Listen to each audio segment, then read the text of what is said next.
Last time on Winter Everlasting, the party continued to explore the ruins of the necropolis in attempts to complete the task of gathering the rites of the Octad,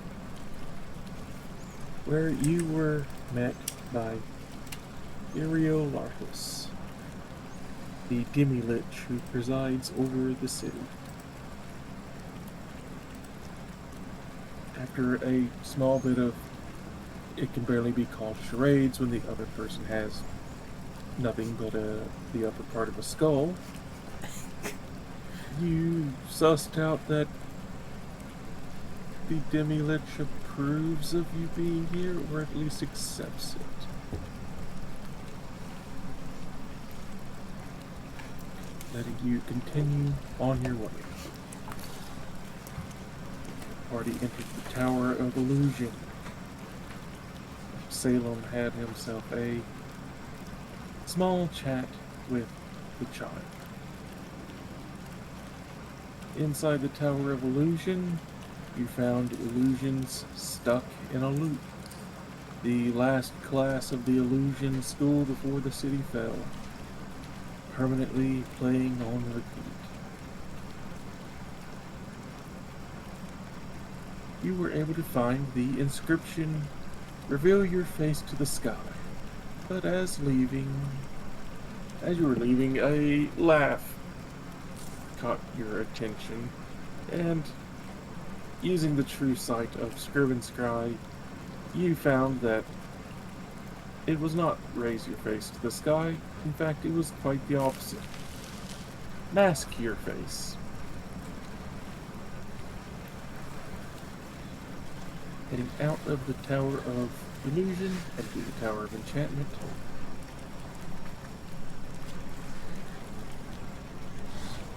you discovered signs of someone slowly going crazy over a very long time. Finding the Archmage of Enchantment, victim of the crown she had forged to keep herself safe. The crown having turned cursed, and while keeping her alive all these years, it drove her rather mad.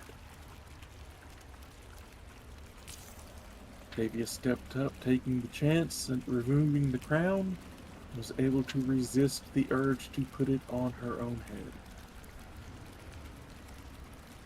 With the crown removed,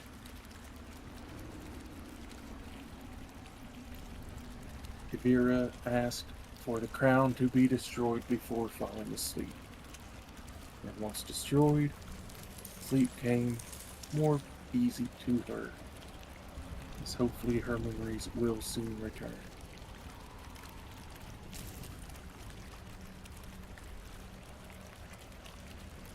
Exiting the Tower of Enchantment, you have taken the Archmage of Enchantment to the museum to be left with Harple, who recover in time as you all have gathered all 8 steps to enter the central tower.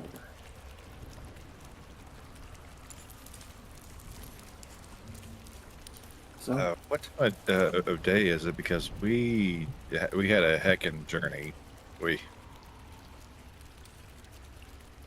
it would be around mid-afternoon by this point. You all got a good start with Magabus's help. He has led you fairly straight to each and every point you needed to go, even though he wanted to take the long tour and show you everything. He's a good lad. We'll take the tour another time. The need to get things moving has made you ask for the highlights. It's okay. He can give us the in-depth tour another time. Poor lad.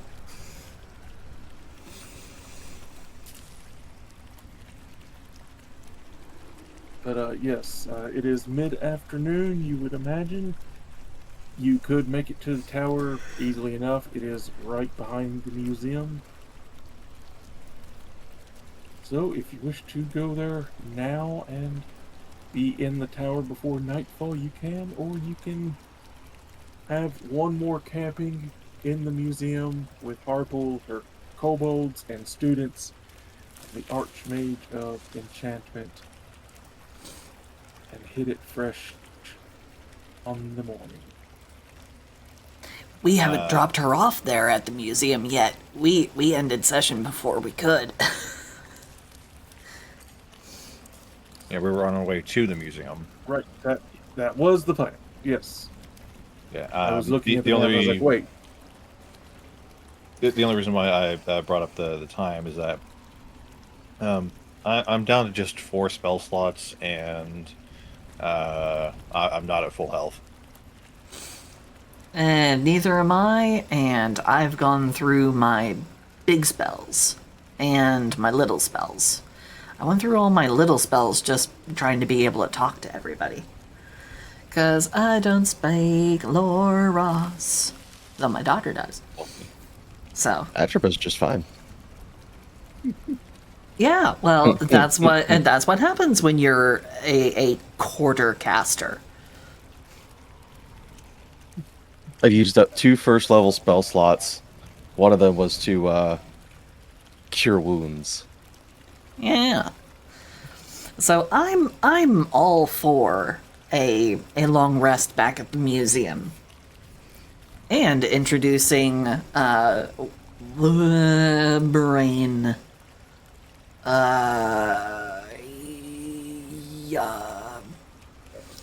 introducing Velen to the to the Archmage of Enchantment, a living Netherese. So yeah, we could go to the museum and do nothing but light activity for the next 8 hours and have us a long rest. I would approve of this. I like having all my spell slots. They make me feel safe. Chippa's just going to sit there and be like, I mean, okay, we can relax for 8 hours and, you know, let potentially more people die, or we can, you know what? Or we could I rush don't on care ahead either and way. potentially die ourselves. I really don't care either way.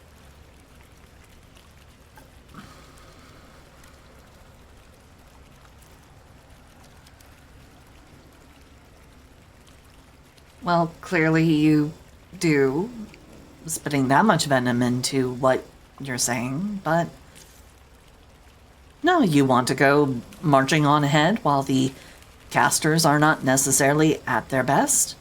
Let's go ahead. By all means. Well, first things first, we got to take the Archmage here to the museum.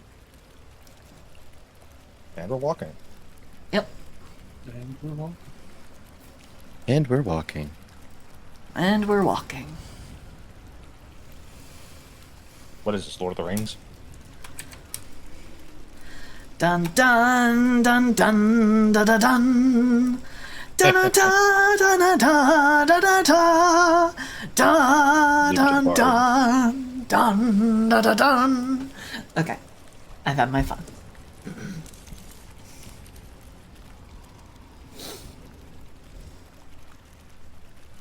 Right. With Bagabus leading the way, the party makes their way back to the museum. Inside, you find Harple, her kobolds, yipping and moving books around, moving other artifacts around, and her students who have set up a small bit of a, we'll call it, triage area Oh God. for those who touched before looking. In fact, as I said, someone posted some maps of a few locations. Here is the this. I have a museum this one map. I have a This museum one I'm map. posting now. Yes, this one I'm posting now. This is the lower floor of the museum.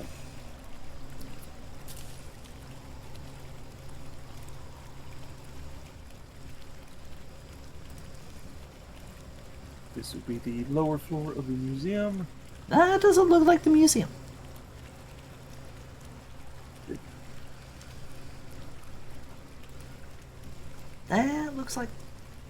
That looks like That the is what it sun. is labeled as. Museum lower floor. Oh, No, the okay. last two that I posted. Yeah. Last two I posted. The Okay. large square is the lower floor. The one above it is the upper floor. Yeah. Okay. Let me. So yeah, on the tables there are artifacts from far before the Netherese. Artifacts from all over. The most prominent being things found relating to the 40,000 year ago empire of magic using giants.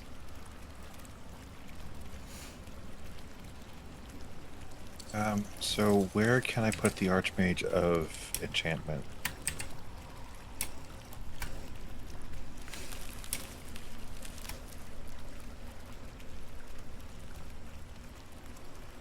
Harpo will motion to you all. We've set up a bit of a living quarters upstairs. I'm surprised she's not more excited. A living Netherese, holy shit! But I guess. It has not been introduced yet. It is. You'll have walked in carrying a person. Yeah. So, you have all been busy? Indeed. Found a living Netherese Archmage. So, there's that. Yeah, from the Tower of Enchantment. She quirks an eyebrow and looks at the person in your arms. A survivor of this city. Yes, Not and mad and transformed. not was transformed, protected. yes. Yes, not transformed, correct. However, circumstances caused her to, well, she could have been had better a cursed off. item on her head. She could have been better off. Yeah, a cursed item was keeping her protected, but also not keeping her mentally sound. But we did destroy the item. However, she needs to rest. You said the living quarters are upstairs? Yes. I would have liked to starts walking. study this item, but if it did what you said, then perhaps it is best it was destroyed. It devoured her memories, so she would not have been of much, well, help or interest to anyone seeking knowledge until the crown was destroyed.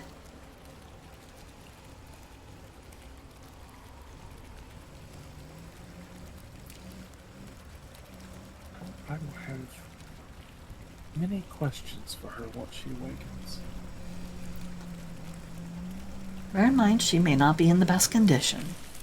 So do try to, question her sparingly.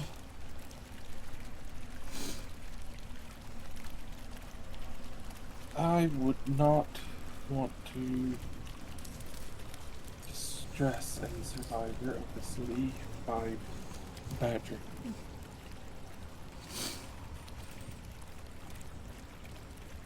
Given time to Yeah. recover, and when she's ready to answer questions, I will be sure to be there to answer. Lash has already headed upstairs with the Archmage. Find her a comfy place to rest. She claps her hand and looks around. Mip, Map, Mop. get them sorted out upstairs, please. Mip, map, mop. I love it. 3 kobolds, looking nearly identical to each other, even more so than kobolds usually do. I wonder if they're Emerge from clutchmates. some of these shelves. They rush over. They rush over, bumping into each other as they stop and guide you all upstairs.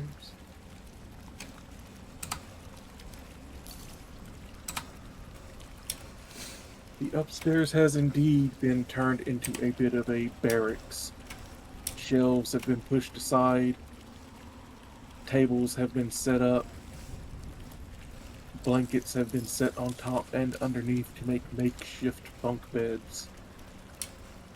You see the students that you helped rescue on a pair of these tables being tended to by others. There are not many people here. Other than Harple, there's barely a handful of people left.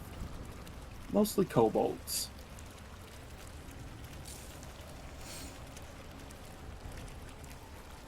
The 3 stop, making sure you all get situated in. Anything we can help you with? Any drinks, food, extra blankets? We should be fine, thank you. Just see to making sure that Miss Avira here is taken care of. She's had it worse than most. Yes. A lot of people getting cursed in this city. Miss Very Harple magical up says, there. Miss Harple is very much of the mindset of if one must touch with 10-foot stick. Sound advice. And she will lay the Archmage on one of the open beds. She lays down, stretches out for a moment, and then curls up. Imagine being stuck in a sitting position on a stone throne for who knows how long, has made this blanket on a table feel rather luxurious. Also wrapping up in a blanket because while on that throne, she was surrounded in ice the entire time, so be warm. In fact, prestidigitation, warmth. Indeed. That crown did a lot of heavy lifting keeping her alive. If it wasn't so cursed, it would have been a powerful item. She's probably going to be starved when she gets up. I mean, I don't need to eat, drink, barely breathe, can survive in below freezing temperatures in nothing but a dress for several thousand years.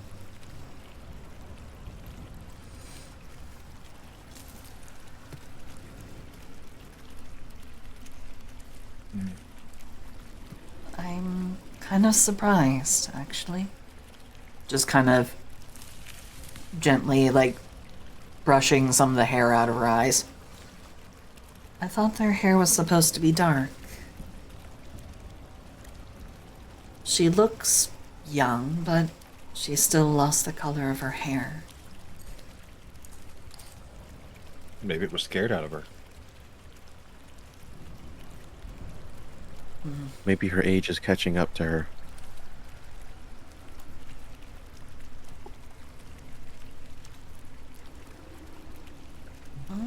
Her face hasn't changed since we brought her out of the tower.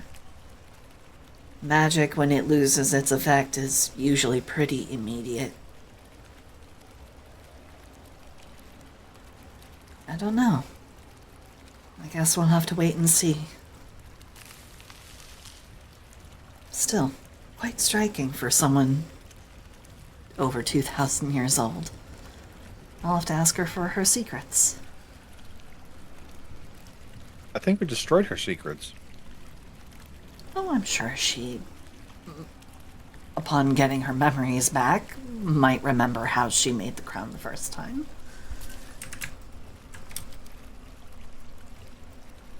Okay, so party vote. What is the consensus of us taking a small rest? Well, the mechanic was making it a long rest.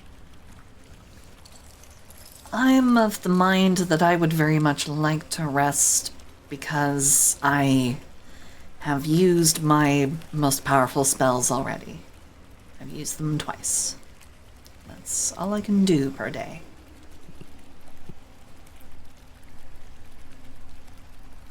Or at least per long rest.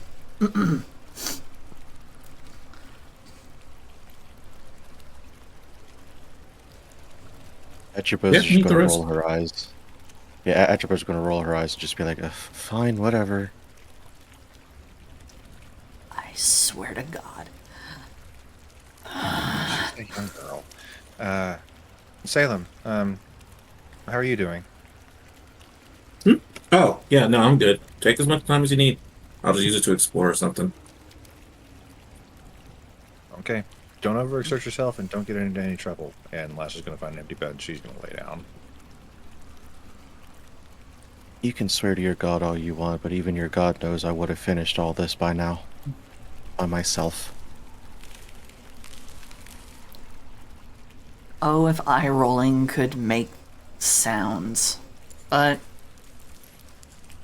it is Octavia's like turn. It's Octavia's turn to roll her eyes and go, sure, sure, Miss can do it all herself. Yeah, Salem just kind of like lets out the most obvious enough snort. Like, okay. And then just continues to look.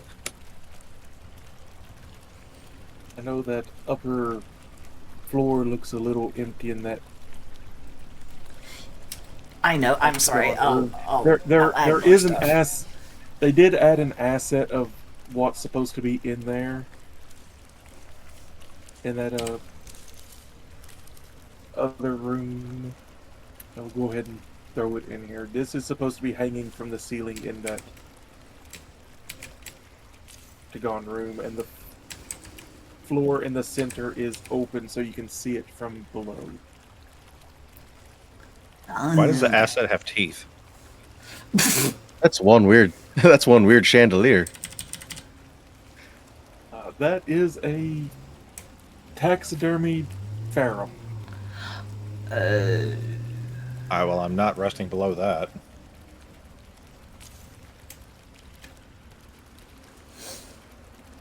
Atropa is actually going to spend her time in stealth mode observing the owl lady. I can't remember her name.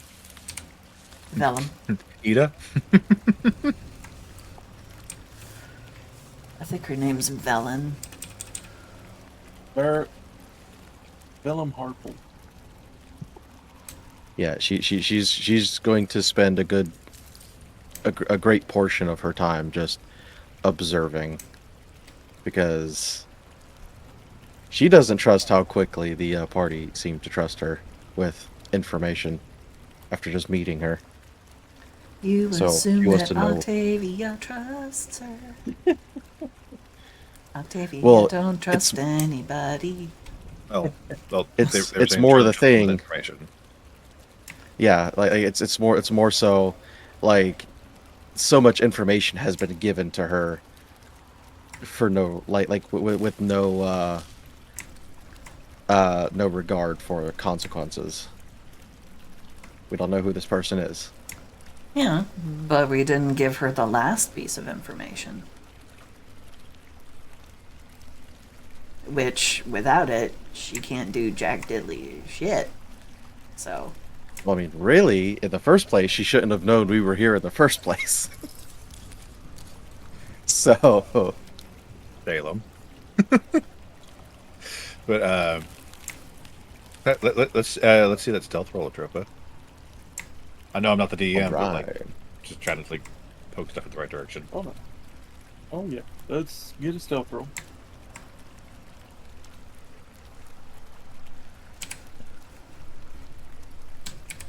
That is a 30. That is tasty.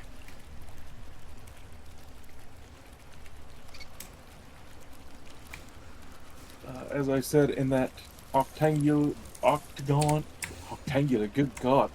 Octangularagon. In the octagon room, the floor is open and you can see down into the floor below. So if you want to spooter your way down through there into a place where you can watch the goings on down below where Harple is, you are pretty sure you are hidden.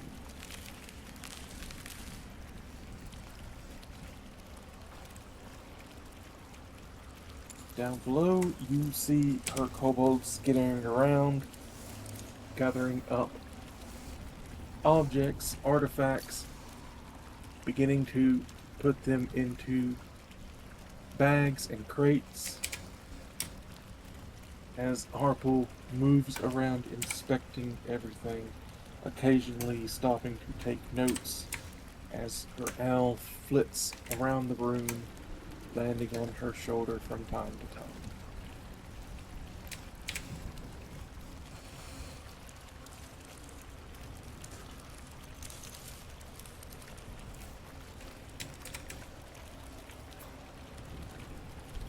If you would like to listen in on our conversation, give me a perception roll, please.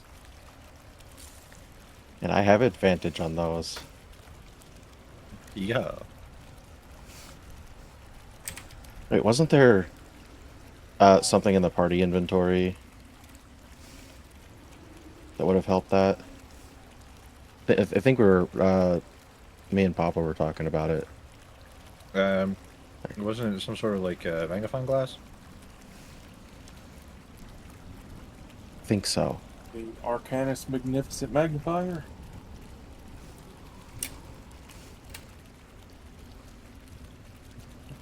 No, Sounds like the only no. thing that would be a match. Oh, that's for investigation. Yeah, that helps you with Arcana and investigation checks. It's for identifying magical items. That is a 27 for my perception check.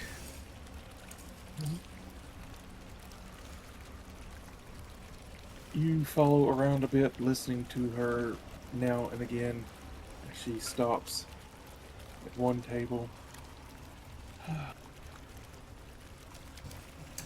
Damp has destroyed most of these books, but with proper mending, you could possibly get something useful out of them. She holds out an arm for her owl to come over. Any word on if Avarice and her people have made any move on the tower yet? The owl does not seem to speak openly to her. But she does nod her head. She's never been one to be quiet this long. I wonder what she's planning.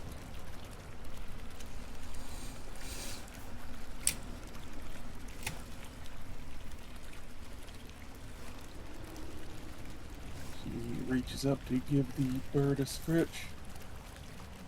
You keep an eye on our new guests. Make sure that they don't steal anything that we've marked for transport. And keep an eye open for, well,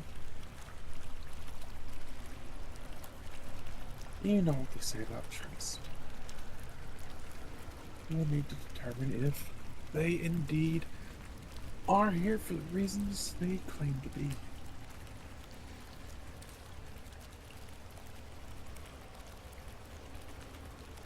Much simpler if Tiefling hadn't stolen away most of my students.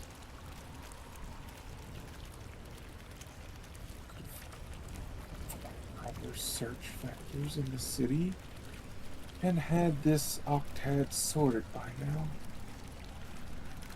Once the others awake upstairs, we'll have to have a chat on if they figured anything out.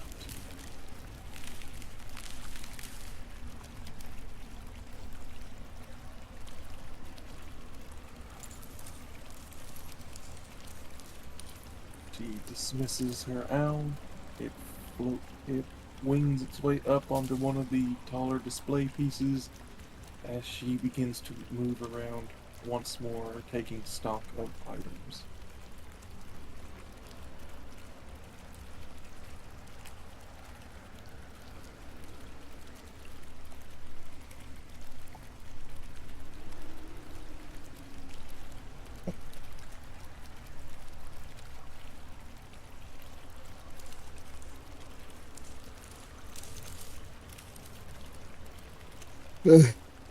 Okay. A stretch. Ah,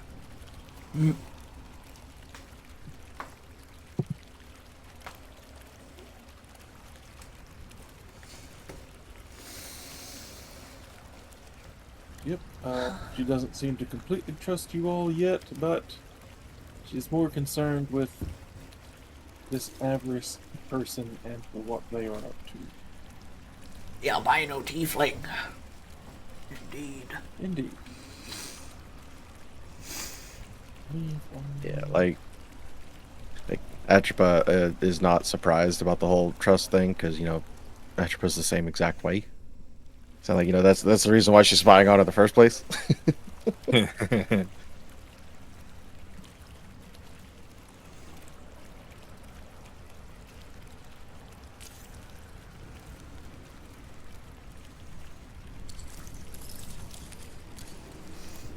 anything else you would like to do? She does not seem to be doing much more than cataloging before she will begin to move to another section of the museum where her own private quarters have been made by pushing a bunch of shelves together to make a wall.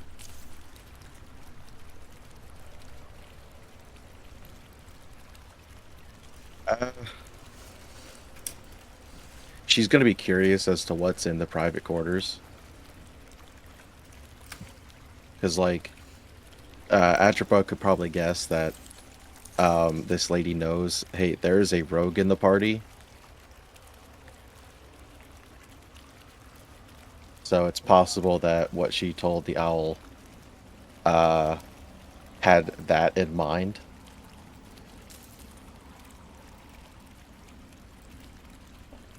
Like Atropa wants to be 100% sure that this lady, also that this lady is on their side and does not have nefarious plans of her own to betray them. So what's the plan? Well, I'm assuming that if the private quarters are just booked or like shelves pushed into being a wall, then she would have no problem making her way into those private quarters, because she could just hide among the shelves. They do not quite reach the ceiling, so you could climb over the top. Yes.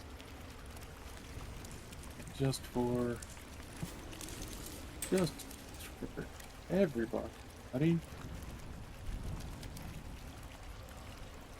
No, we haven't met her yet, so I will post her picture when we actually meet her. Climbing over the top of the bookshelves, looking in, you see a few crystals have been set up in this little makeshift room. They all generate a bit of heat, keeping this section a bit warmer as she takes off the fur coat, showing the mage robes underneath. Sitting down at a table, she pulls out a book and begins to write down things that she has found during the day, thoughts she's had. Before she leans back and rubs the cheek under her eye patch.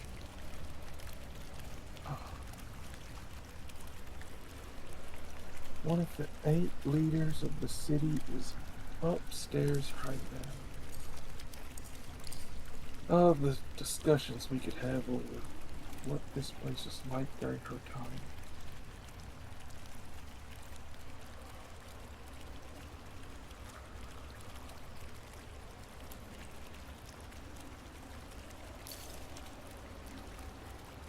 Sadly, we're going to have to leave the city here before too long.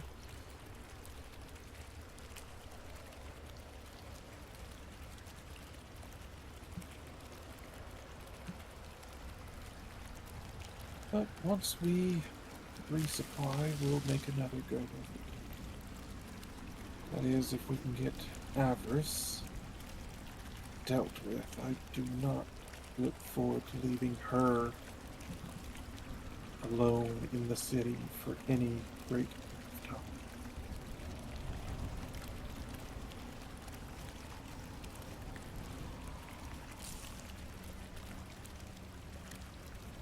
She looks over to where her owl has perched itself.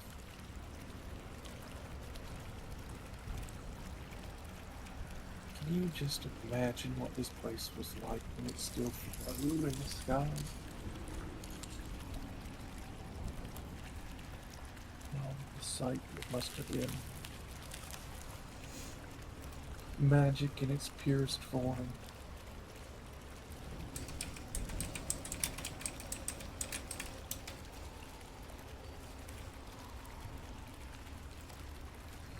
And perhaps once we get into the tower, we might even be able to find the spell book of Uriel Larthus. Imagine what magic that thing must hold.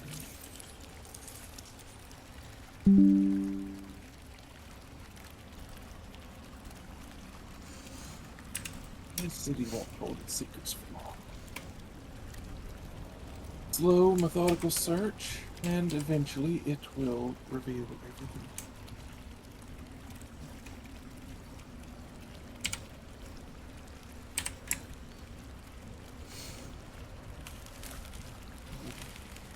Pulls back the blankets on her bed and climbs inside, and with a flick of her wrist, the crystals dim, the room becoming a little cooler and darker. No matter where you are, there is always a spider somewhere watching. No matter where you go, you're never more than 5 feet away from a spider.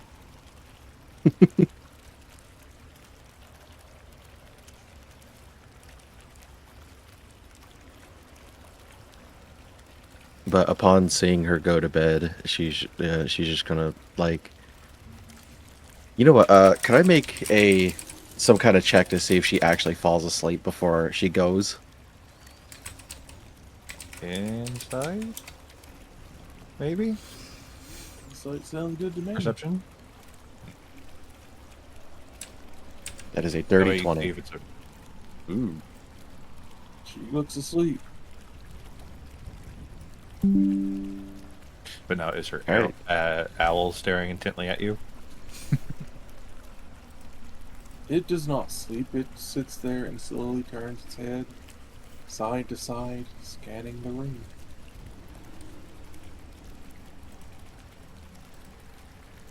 Yeah. It'll be now that Atropa, actually leaves, and she's just going to explore the museum, but from the ceiling.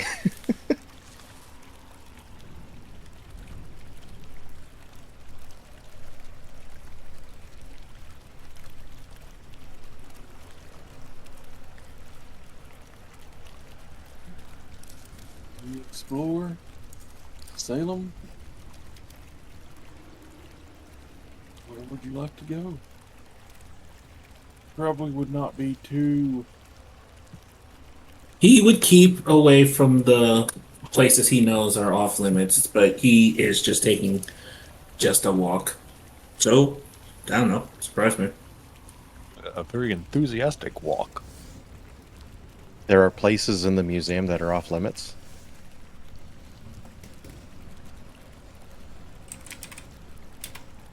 Oh, I thought he was walking around outside. Oh, Oh. I thought he was. I thought he was walking around in the museum.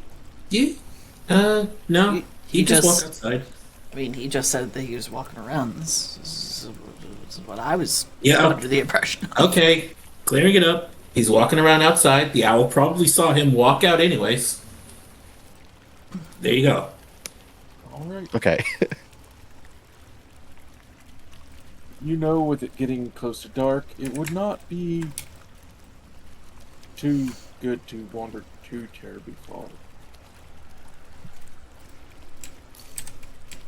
Your options then are kind of limited to. You know, the Sky Dock is a no-go. That's where that tiefling is, unless you want to go talk with her. The On your own. other place that's close to where you are is the music hall.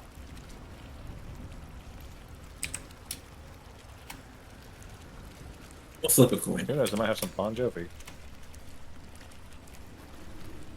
Don't mind me, I just put you in a map of hell. How did I get to this circle?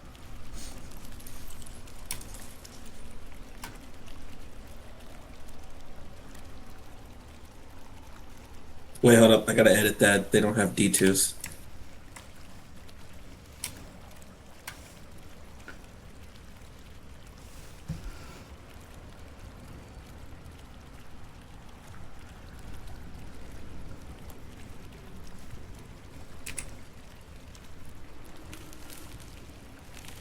Okay, never mind.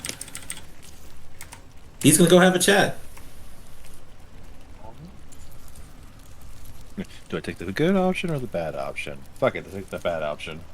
I flipped the D4, and I gave the numbers. It told me to. He has to go. It told me to. Also, it's cute how you think he's the first one going to hell, like he isn't seeing some of you right now. Bold of you to assume that I die.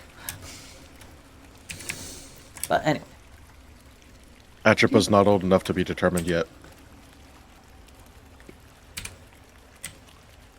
No one gives a shit. Anyways, Approaching Sky Dock Spire.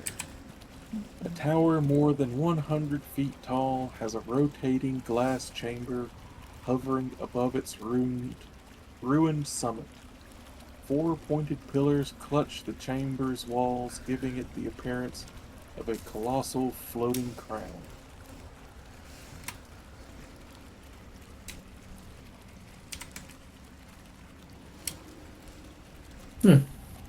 old, but still as regal as I remember. To a degree.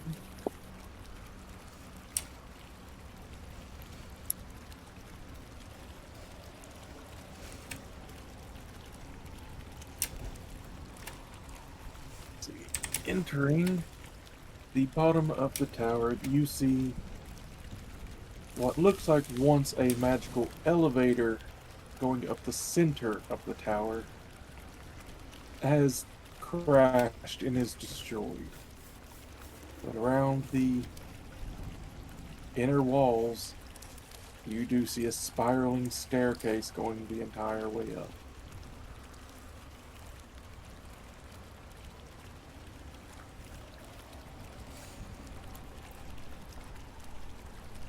Give me a perception check, if you would please.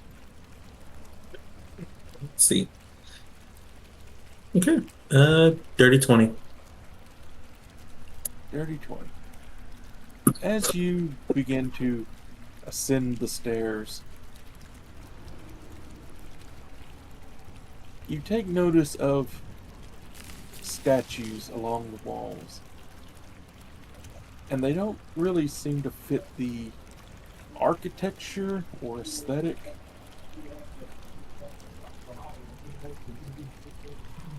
These statues might not have always been here. They are devilish figures with wings sitting crouched on windowsills.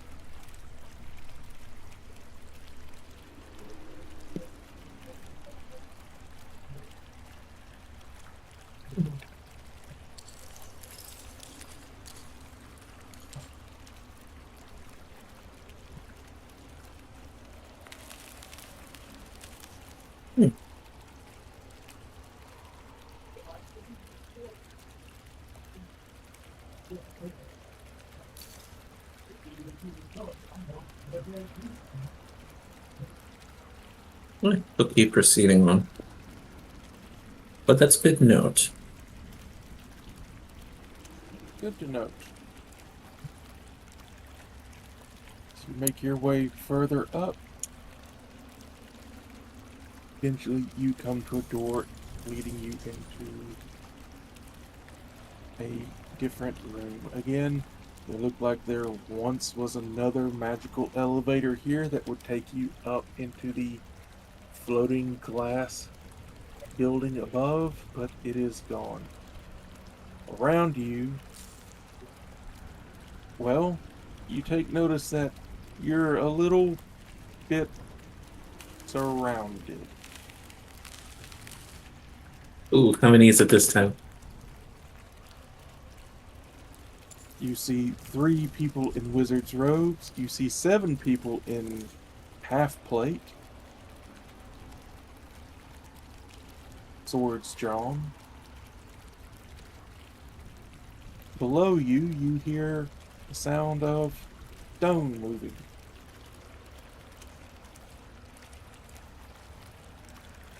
Looking down the stairs, you see that the statues have crawled out of the windowsills and are crawling up the stairs behind you, blocking your escape. Back at the museum, Elijah's ear twitches and she's just going, why do I get the feeling that somebody didn't listen to me? Well, at least you're taking this a little more seriously now. Though I think 3 is just... No, that seems about right. Here is the top level of the Skydock Skydock? Spire. Yep, Skydock. The deal above is the glass room. The hole in the center where the elevator used to be. From up above, you do hear a voice call down. He's not one of Harpoon's.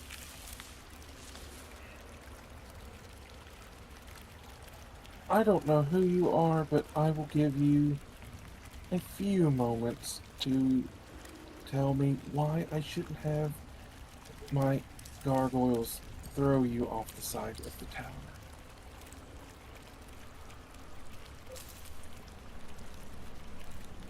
He kind of just goes, Well,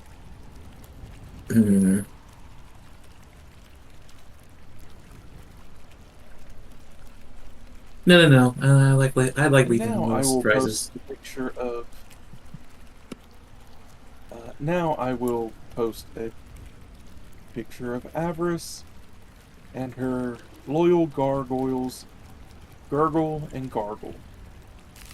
Everybody get ready to hear the sounds of toes curling of both the players for Octavia and Atropa.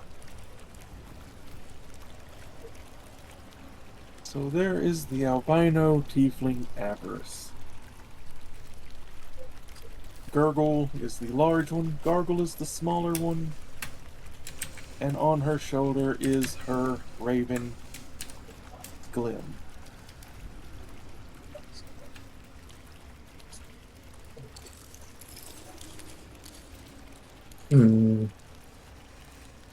Well, if memory serves, the fat one usually throws me out anyway. But, much as the glass hurts, no, I just end up flying. It would really do nothing other than just a few bits of glass I'd have to clean out of me. Plus, it's not like I'm here for a fight anyways. Just wanted to see what was going on. Felt like taking a walk.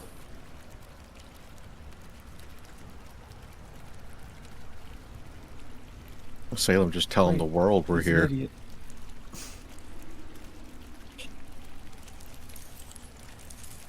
Anyway. So, who are you? Why are you here? And, I would suggest speaking quickly. I don't have a lot of patience. It's like nighttime. I don't expect you to have any other plans. But, okay. First one, name Salem. Don't really care to give it. Don't really care what you do with it. You won't remember anyways.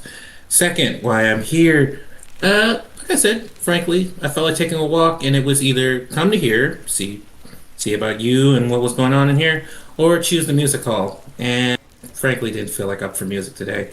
It's been quite a day. And I'd say that's about as fast as you can get it.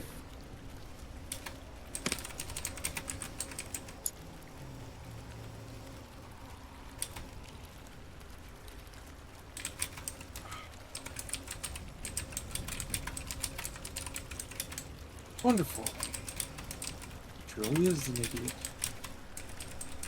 So, how many are you here with? Say.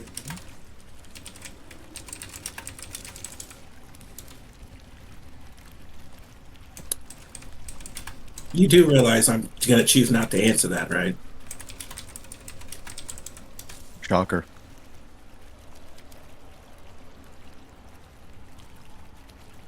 Yes, I imagine you probably would refuse, but, well... She looks to the gargoyles. Should we start by breaking the legs or the...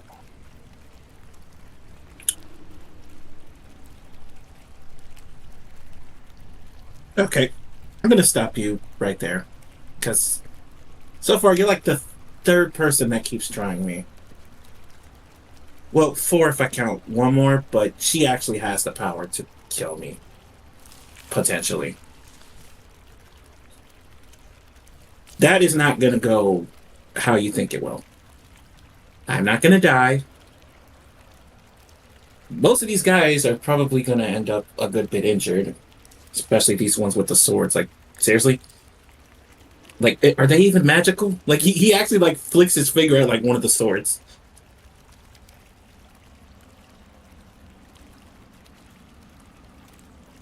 They are Knights of the Black Blade, and my backup from my patron. Okay, so, well, at least decent help from Sugar Daddy. I got it. Anyways. So unless you want to get in the way of Levistus claiming this wonderful city, I would suggest you cut the snark and start being a good little toady and start answering questions.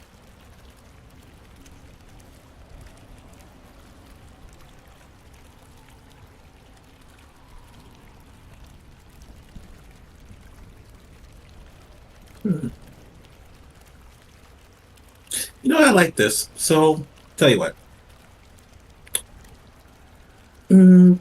I may answer some questions. I may not. They depend on how you ask them. But I like to see try.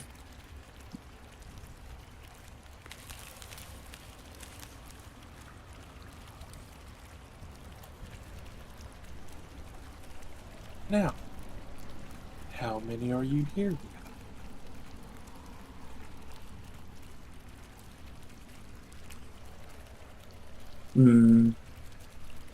He takes a look at the spellcasters, the ones with the swords, and then the gargoyles, and it's like,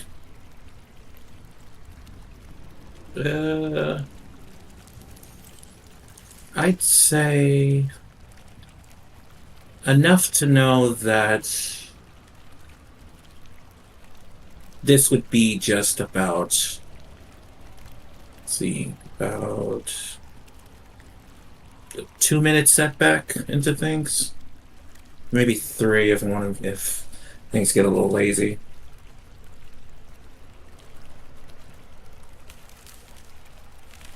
Whoever you travel with must have such patience. You have no idea. At this Even point, some- I'm tempted to just have you killed and get more answers from your corpse. Oh, that is is always an option. See, there it is again. People keep, keep just thinking I'm that easy. It's getting on my nerves. I already told you, I'm not here for a fight. I came to just look at the place. But if this does break into something, I'm gonna let you know right now. At the very least, he counts the people out. 1, 2, 3, 4, 5. Well, the spellcasters might be able to slow me down, but I can assure you that I'm at least breaking at least a good enough set of necks before I go out that window.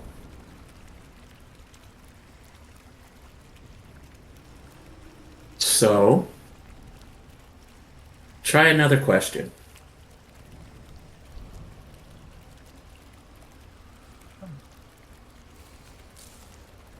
Why are you here? Besides taking an evening stroll.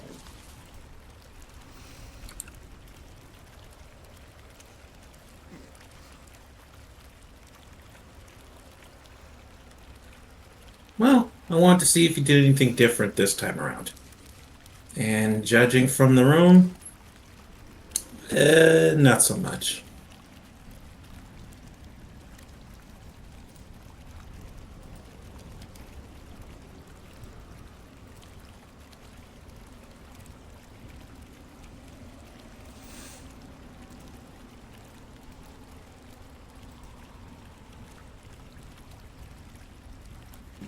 I'm starting to think that the plague has started to eat away at your mind. Not gonna get any kind of answers out of you. If it helps, I'm not actually lying. I'm a terrible liar, anyways. But, yeah, trying to explain it is just. People either think and he does a little circle things around his head, or they tend to do like you and think it's either the little disease plague going around, or they just think I'm really stupid and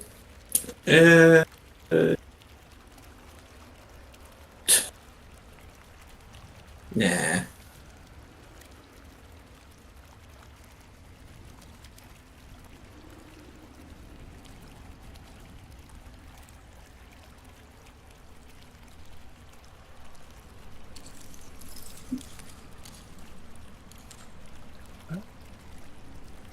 I've grown more than tired of this. Gargle, Verbal, bind the idiot, toss him off the side of the tower so I can get some sleep. He holds up his hand. Hold up now. They don't need to do that. He will walk to the side of the tower and hop up onto the stone. Well, I had the same it energy is- of hold on, DM, action surge. It's like, well, this was at least a nice little visit. I would recommend just. You know what? I won't recommend you anything. You probably won't take the advice anyways. But it was good to see that you're still a bitch.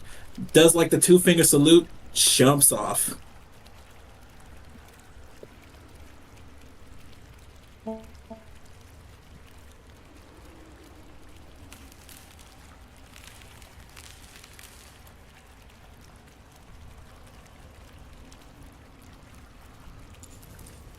I'm going to need, as you jump off, I'm going to need you to do something for me.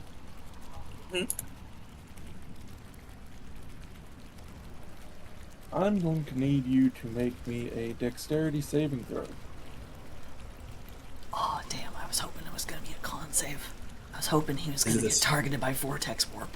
That'd been hilarious. Is it a spell? It is. Okay. Let's see. DC's not terribly high. It's 22.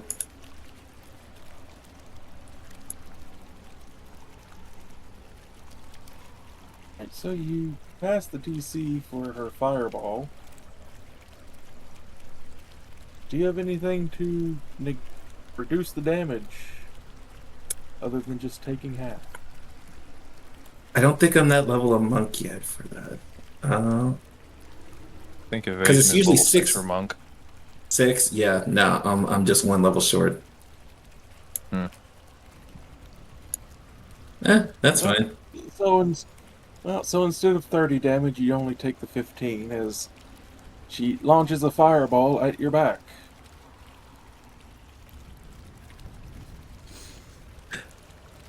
Oh, he didn't he didn't jump off like facing away from her. He was looking her dead in the face when he did the two finger salute and jump off. Okay, so then the sun burns on your So you face. saw this one coming. Right. And he fucking grinned at her when she did too. It's like, okay, now you're being fine. But no, he will burn his let me find the video. He will burn his murderous flight so he can just fly back. And he does make a show of like giving like a little bit of like letting her think he's dead, flies up, gives like just the yeah, nice try, kind of like hand wave, and then just goes back.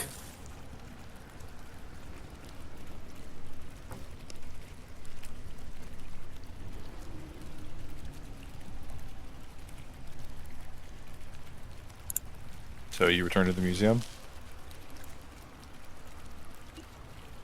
Nah, he'll go to the music hall and just take a good rest there. Better he not come back with all that bullshit he just did. For now. So just for you, Because he knows he's going to get laughed at. You don't care. He's got the heals for it. They'll never know. For now. Yeah, but does cure wounds really bring back your eyebrows? Or fix damaged clothing.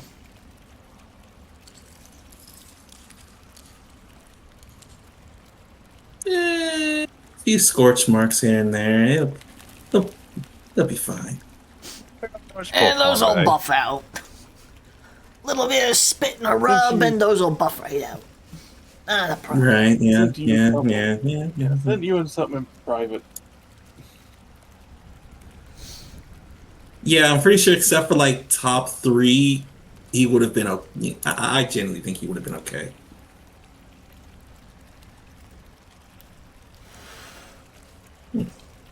Though this is giving me ideas for transformation, so thank you.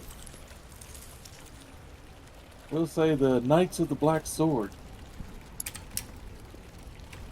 They do cast magic. Spiritual weapon, hold person, inflict wounds, command. Ooh. Hold person while you're trying to fly. Oof. The biggest thing is to hold person and then surround you and all start shanking you.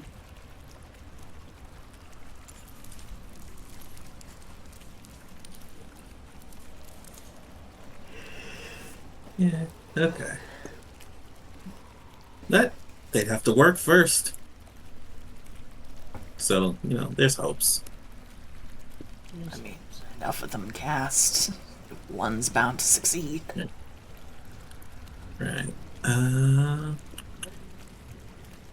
The right. music Yeah. hall. Whenever he lands, he will actually place a hand on himself and use his healing hands to kind of like brush some of that off. And almost got all of it off. Almost. So, the music hall. This enormous boot-shaped structure is capped with 3 pipes that resemble the arteries of a titanic heart. Tall doors open into the structure's dark interior. Old posters are plastered to the outer walls of the music hall. I don't think you can read Draconic. Nope. not, then you don't get to make the history check to see if you know what kind of play this is. You could take one of the posters if you want. They do appear to be in still remarkably good condition. Yeah, no, let's pick one up. It's like picking up a pamphlet to just.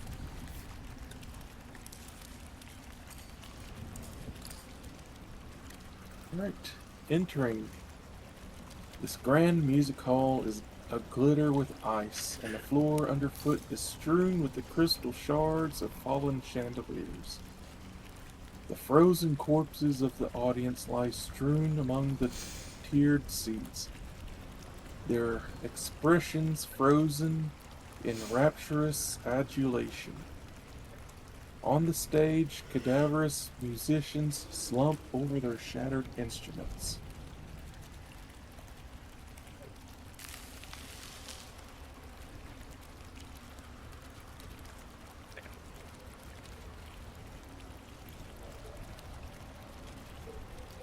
Did I even have them? I'm glad this person linked me some of these maps. Here is the music hall.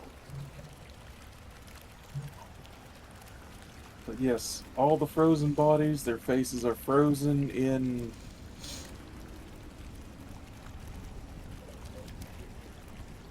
well, they went out having a good time. Either that or they were compelled to have a good time before they died.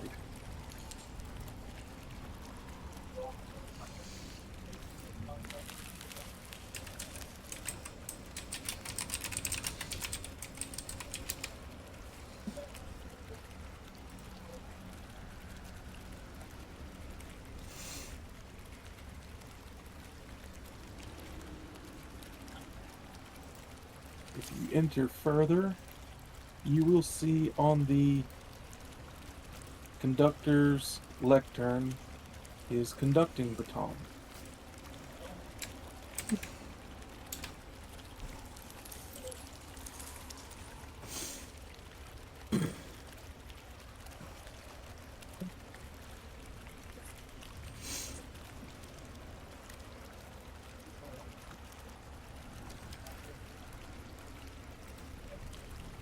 Is, are you feeling up to messing with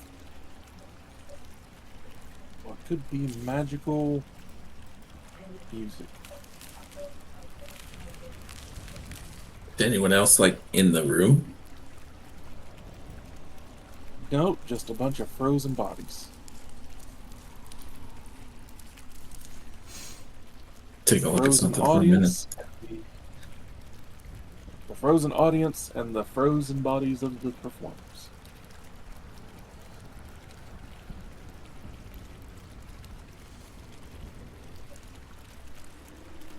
Mhm.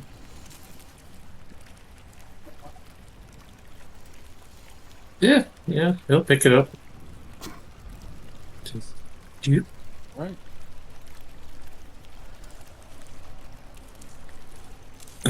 Let's see if I As you- remember.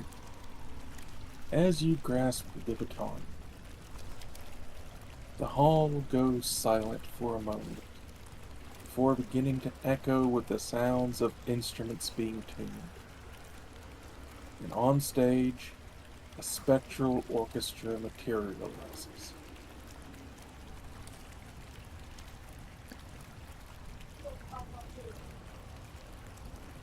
Oh, I don't think this is Stare at gonna be you good. Expectantly.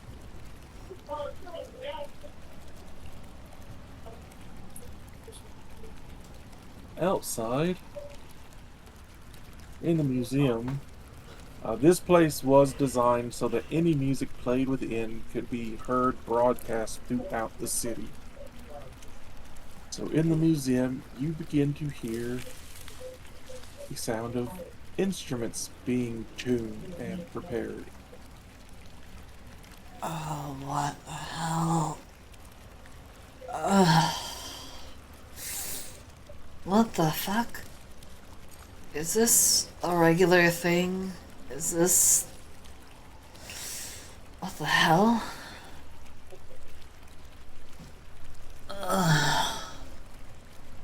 Lash?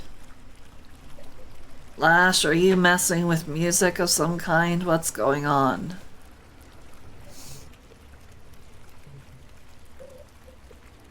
Uh-oh.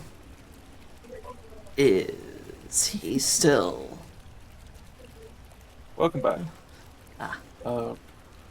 If you didn't hear it, everyone in the museum hears the sound of musical instruments being tuned.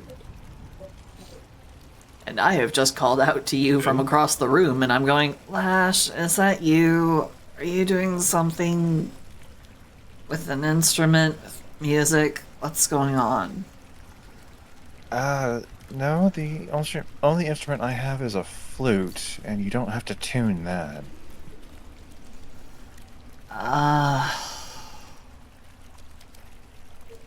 This isn't something that's happened while we've been here, is it?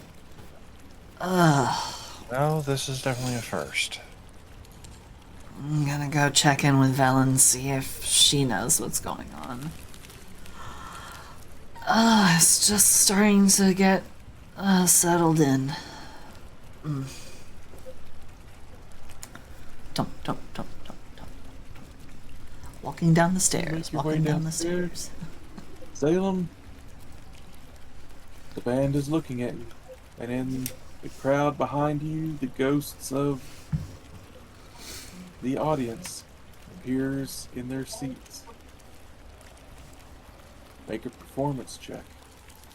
Begin trying to actually wait just a second. Let me read this fully.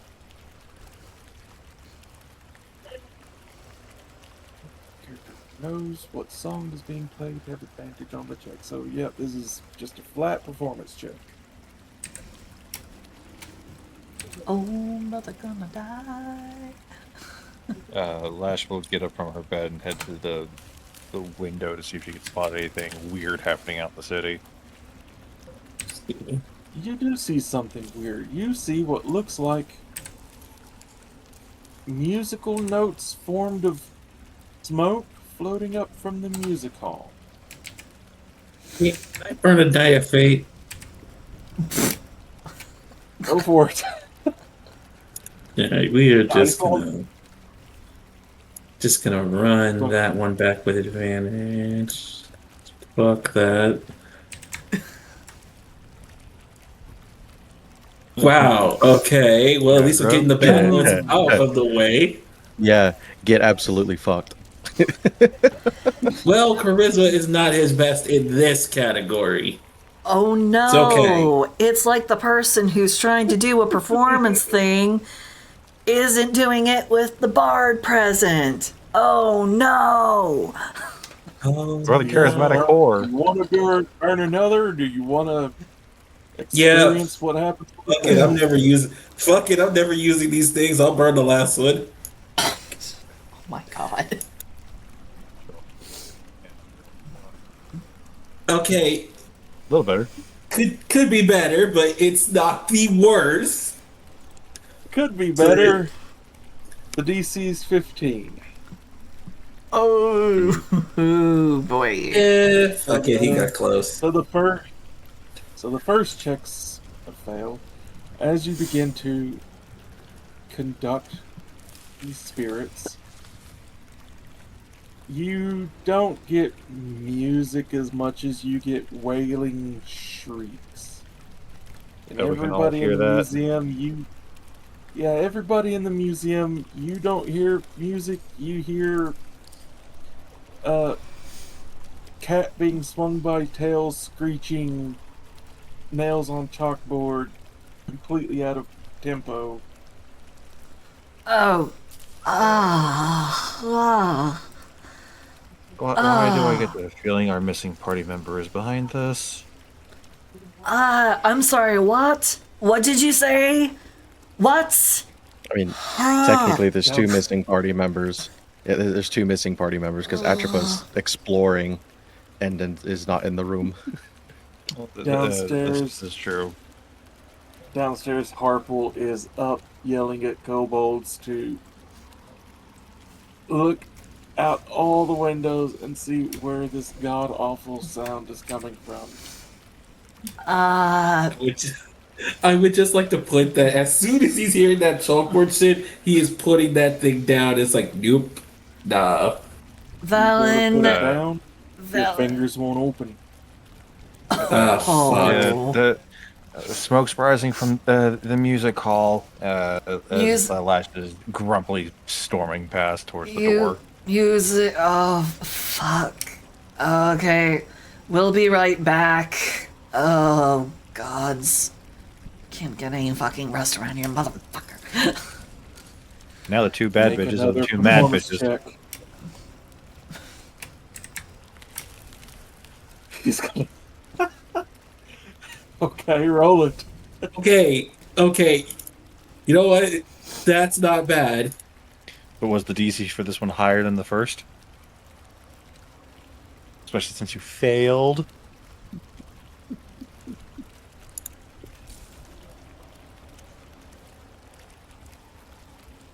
Oh no. Actually, hold on a second. What? No, I. So, one moment, please, while I roll this Oh. damage. Fine.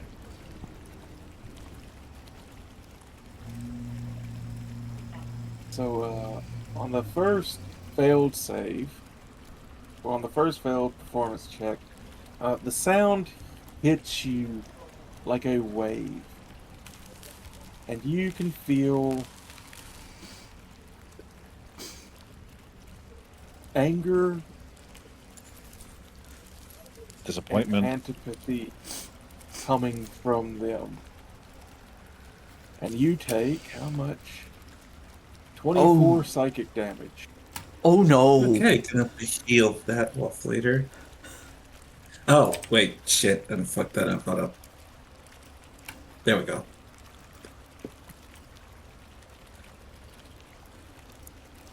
Oh, And damn it.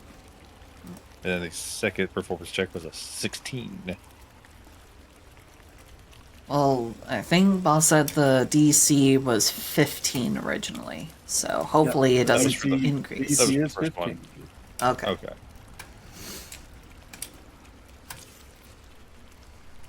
You begin to wrangle the music back into something that Palatable. sounds halfway decent, but it's still not quite going very good.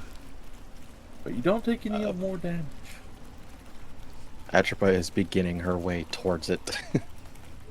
Yeah, so now She wants the to bad know. bitches are the mad bitches. Okay, now Just- I'm gonna go do that other thing. Yeah, she's seeing all this stuff happen. She's like, okay, what the hell's going on? As soon as I find the button. I can't find the button. Hold on. Button to do what? To Screw not it, I'll do it suck as at a spell. music.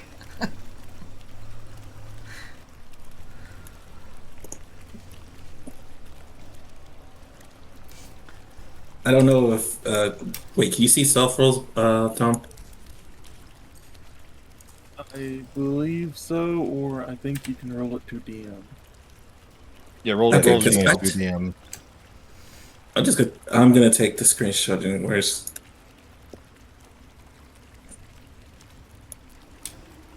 English.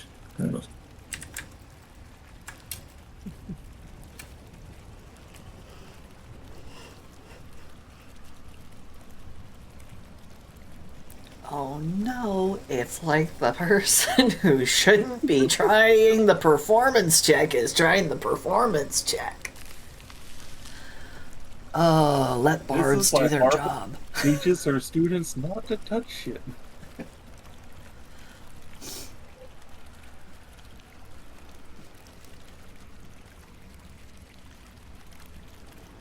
Oh, let the bards do the bard things.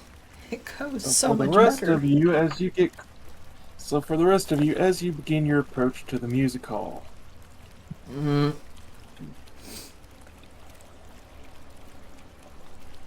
let's go to no sale. oh, please. please, dear God. For who? Let me check. Who all is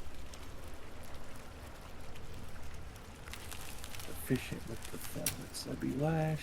That'd be Octavia. Wait. Yeah, the two entertainers of the party. So We're Lash and proficient with performance. Octavia, as you begin to get closer to the music hall, you begin to feel magic in the music. This isn't just music, this is almost a spell.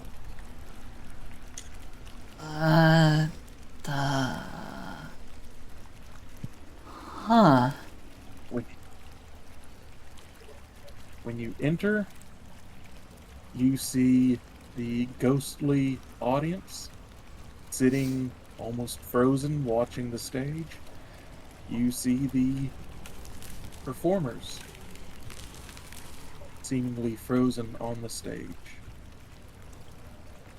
You don't see anyone else in the room at the moment. I will need a third performance check from Salem, as the baton still refuses to leave his hand.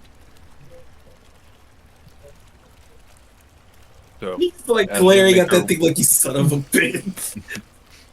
as we do end up making our way further into the room, Lash is going to close her eyes and sort of like feel the surroundings around her, using her blind sight to see if maybe there's somebody invisible. Hooray for bad decisions. Get Festival Kinged. I could. Actually, no, I can't. Because I need my 5th level spell slot! Which I was in the middle of trying to get back. Son of a bitch. It's fine, as long as we don't have to fight anything, we should be fine because we haven't done anything strenuous yet. You'd have to make yourself a perception check. I would. Yep, nothing invisible. Okay. Just ghostly performers, ghostly audience. 17. Are they You're looking not at it? picking anybody up. Are they Okay. looking at a particular spot? Frozen looking forward. They so I are- wouldn't tell. The audience is looking towards the stage and the performers. Yeah. Are the performers The- looking at anything? Like, are they looking expectantly anywhere? Kind of general off to the side-ish. Something around here is making them cause that damn racket. But they're not moving now. Yep. Is the I'll leave music that- is the music still going? No, they are just mid. They're They mid have movement. stopped dead still, waiting for that last performance check.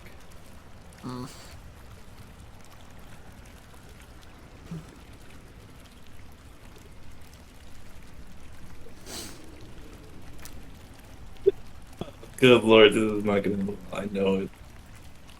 Okay. I swear if you get Alright. yourself killed. If you get yourself killed. It's not. He's not gonna get himself killed. It's just more of the. All right, let's see how fucked this can go. Didn't you take like 24 psychic damage or something? Son of a Yeah, bitch. it was just 24. He was trying to like crawl a little bit away, and it's like his hand raised up. It's like, no. So an 8. Here's the fun thing. You all watch the performers' faces once again turn angry and can feel antipathy wash from the stage as every living thing within the music hall I'm going to kill takes you. this damage. I am going to kill you, Salem. The No, moment I it's your can, ass to walk the in. moment I can see you, I'm going to kill you. So another 5d10 psychic damage coming at you all. I'm going to kill you. I'm going to kill you. Oh my fucking god. No. I'm Yeah, going now our to long rest murder has you. officially You are confirmed. not Walk in. walking away from tonight's session, I swear to god. No one had to walk into the fucking room, though. Especially you. No. Yeah, I could've especially taken you. that- I could have taken the L myself. You shut the fuck up in particular. You're the one who decided to announce to all the Okay. China that you were here without telling us. So I think y'all got probably one of the lowest rolls 5d10 could have given you. 17 psychic damage to everybody, as it is just Ow! the most god awful sound you hear.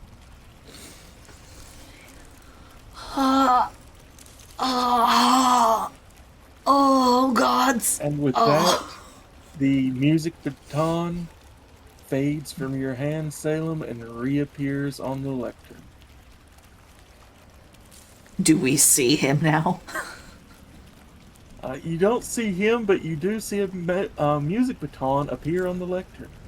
And anyone looking around can see the posters on the walls and. Let me see here. Music hall. Anyone who can read Draconic script can translate the posters. I only technically have Draconic thanks to Kren, and it's only for translation between me and my wonderful babies, my wonderful children. So I don't actually have the ability to translate Draconic script. I'm going to say choose that this the- thing. This thing does give bards an automatic on something here. So Aurelia will. Oh, she didn't read come one with of the us. posters. Oh no, Well, she Wait. did. I didn't bring her Is with it- us. We So is it dawn? Is it the next dawn yet? Because then I could use No, my we didn't- earwig. Not quite done yet. Damn it. No, Yeah, I don't need because we got No. up. No. No. Yeah. Yeah, I don't need a rest for it. I just need to wait until the next dawn. Okay. I don't know what the fuck that was, but let's try and set things right. And Octavia will walk up to the lectern, and she will take the baton. You grasp it. Your Yep. hands refuse to open around it. Huh? I Salem, can't. if you're here and you're not dead, sound off. Wait, I can't pick it up? No, you can't let you go. pick it up, but your hand refuses to open around it. You can't let go. Ah, Yeah, you cannot let go. interesting. Okay. I look back to the others. Work your magic. Yep. Who well, knows? Maybe we'll get a heal if you do well. All right. Firstly, is blind sight still up, and how far of a range does that have? I think they. Blind sight is just a sense that I have, and it's 10 feet. Okay. So nothing sets you off. As you pick up the music baton, the performers and audience reform.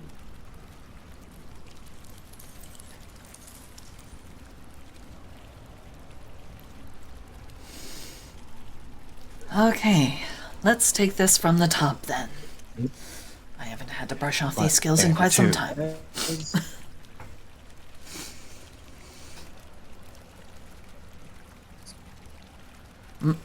One thing would be knowing what you're playing. That would If you have a way help. to- Yeah, so if Just you the- have a way to read any of the music sheets or the posters, that would be very helpful. I I have one last level 1 spell slot for comprehend languages. I mean, our long rest is already ruined anyway. Go for it. Yeah. I'll cast. How much? It takes 1 minute per page of text for me to be able to translate it, so. But it should Hey, give you a more than enough how's- time to read the time signature. How's that? It says each performance check needs to be made after 1 minute. Yep. So I will go ahead and I will touch the page, translate it, and then I'll be like, okay. Okay. So this is where the being a bard comes in handy. You don't need to make a history check to know this piece of music. This is a famous piece of music. It's The a Dark small Between world. the Stars. No. I'm sorry, you're gonna have to say that title one more time. Someone was being a Disney fart. The Dark Between the Stars. A legendary piece of forgotten music. It also says a DC 15 history check would be needed to know this music. A bard will recognize it instantly. Ooh. Oh, should have left it to the bard to do bard things. Okay. Alright, so Octavia will be like, oh.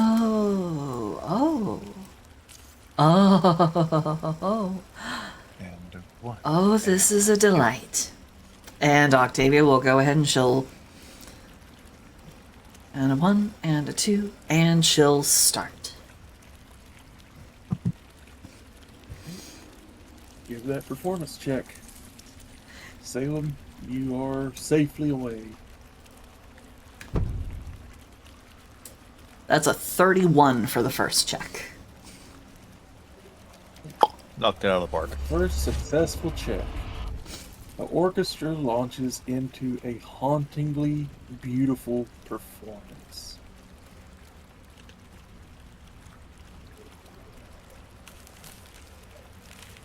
As she is conducting with the baton, she has her hand on the page for the next movement, so she can move more gracefully into it. She doesn't want to cause the performance to become stilted. As the minute approaches, make your second performance check.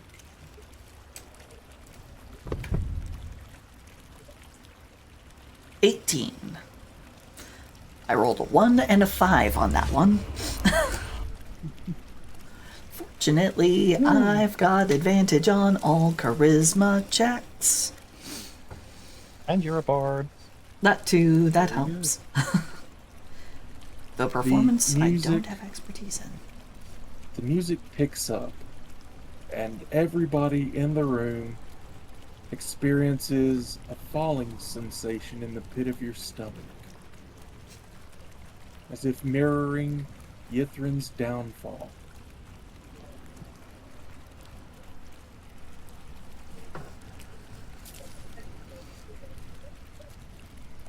Make your third check. Alright. 29.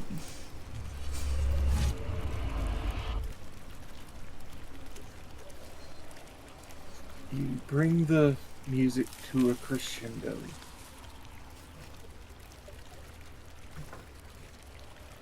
The piece continues as you see phantasmal black roses begin raining down from the ceiling. With one final flourish, the song ends. The ghosts in the audience rise in applause as the performers stand and bow towards the conductor. Lash is also part of the audience clapping. Octavia will bow to All her of you- performers as well. All of you in the room are swept up in a memory. The Netherese Esoteric Orchestra was midway through its crowning performance when Yithrin fell from the sky. Determined to finish and to put the audience at ease in their fall, the musicians played on as the city hurtled towards the ground, pouring magic into the music to calm those in attendance. Yithrin crashed before they could finish, depriving them of the opportunity to complete their grand finale.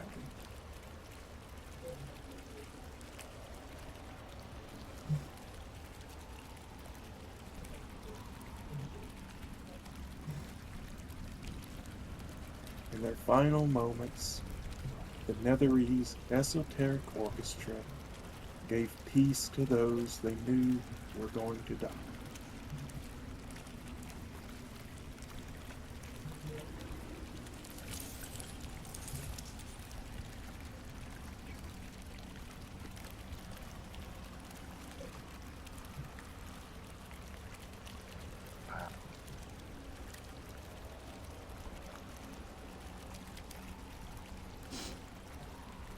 They didn't want I'm- them to be scared. I'm glad I got to hear them play. Thank you.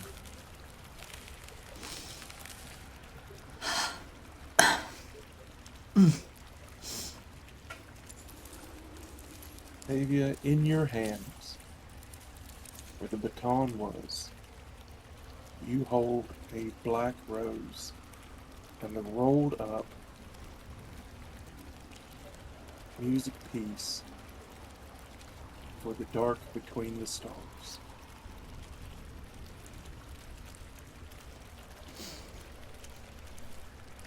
Oh. You're gonna need to give me a second. Oh. Yeah, as you were describing the city falling, I was thinking of the musicians that were on the Titanic that played in order to give everybody a little bit of peace in such a hectic time. Yeah, I'm fairly certain that's what it was referencing to. Yeah.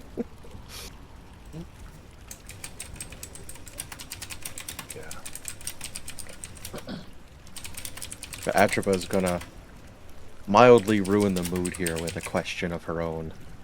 And basically just say like, so that falling feeling, I got the immediate instinct to grab onto something, which makes me think, if they were so magically adept, and they knew they were falling,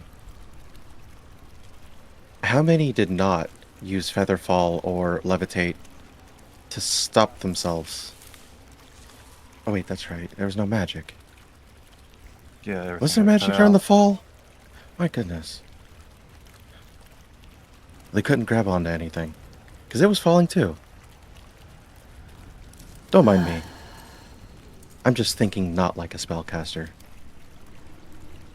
So maybe we should be thinking like a spellcaster right now because that baton needed somebody to work it. Who was in here? It is true. So Could somebody... Atropa make perception checks to see if she can find Salem? I mean, because we know who it is, but Help action. we can only really guess, but yes, strong suspicion. Okay, Well, let's. I don't know. Let's say I assume. well, either way, Frog. help action wouldn't help. I have advantage on perception. That's fine. So I'll you help can make your own. Octavia. I'm pretty sure That's a Octavia's 19. perception is higher than mine. Passive A of 19 22. to try to find Salem. I have a passive Well, of 22. my passive. Yeah, my passive's 20, so yeah, I'll probably go with that. As far as you can all tell, it's Octavia, Lash, and Atropa in this ring. What does a 29 Ghosts. active get me? There's no one You in could the room. smell Salem. You could smell Salem on the baton. Okay, nah, he showers. Your funky ass does it. When was the last time he had the chance to shower, though? There's no one in the room. All the spirits have faded away. At rest. Can I use my chimeric fox to track whoever was in here? We are getting to the fucking bottom of this. I'm You know what? actually okay with letting What- the mystery go ahead and sit. I mean, we'll have our evidence soon enough. Yeah. We just gotta wait for the fool with the burned outfit, singed hair, and like bleeding ears to make their way back. Like 15 damage, and I healed back for 14. That bleeding isn't there. But- You It healed doesn't, fire make the, it damage. doesn't make the blood go back into So- your body. It just closes up the As she wound. said, So, as she said, the burned clothes don't get healed by any healing spell. so you all make your way out of the music hall. Yep. Do you wish to take one of the posters with you? Yeah, I'll take a poster with me, cause I mean, Octavia has never led an orchestra before. She's only read music a little bit. This was out of her wheelhouse, so she's quite proud. And right now, you have the only physical copy of the musical piece. Ooh, I wonder if that black rose does anything. it doesn't have to. You have to- It's just lovely to look at. Well, let's get back to the museum and let everybody rest assured that there's not going to be an angry orchestra stomping their way through the streets.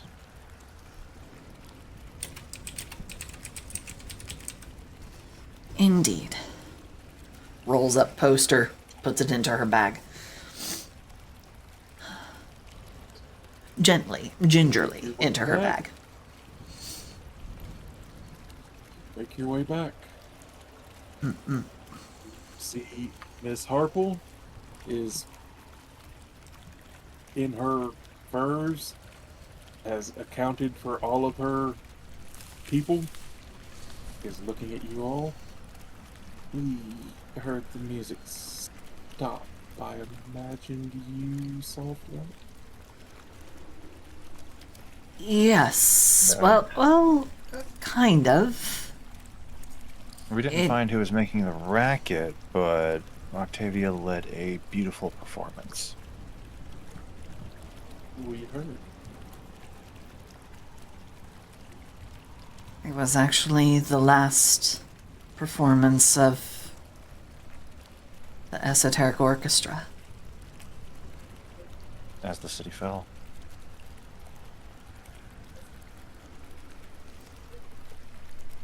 Her eye brightens a little bit. Did you retrieve anything? I mean, there were posters on the wall. There are still posters on the walls, actually. Many of them. We'll have to gather some, and hopefully some of the sheet music survived. Well, you're Inside more of than them. welcome to look around. The inside of the music hall is... It's a bit of a mess. It didn't look like anything survived, including their instruments. But who knows, maybe we missed something. Perhaps we can gather some of the broken instruments. It'd be wonderful to see how they made music back in those days. I do believe I am going to return to sleep. Same. Same. I don't think I'll be able to get this ringing out of my ear, but I'll try. Me neither. And dabs her ear and goes, oh. Right. Well, let's hope. Station, clean you up. Thank you. So on its side, unrelated note, you haven't seen any useless whelps around here, have you?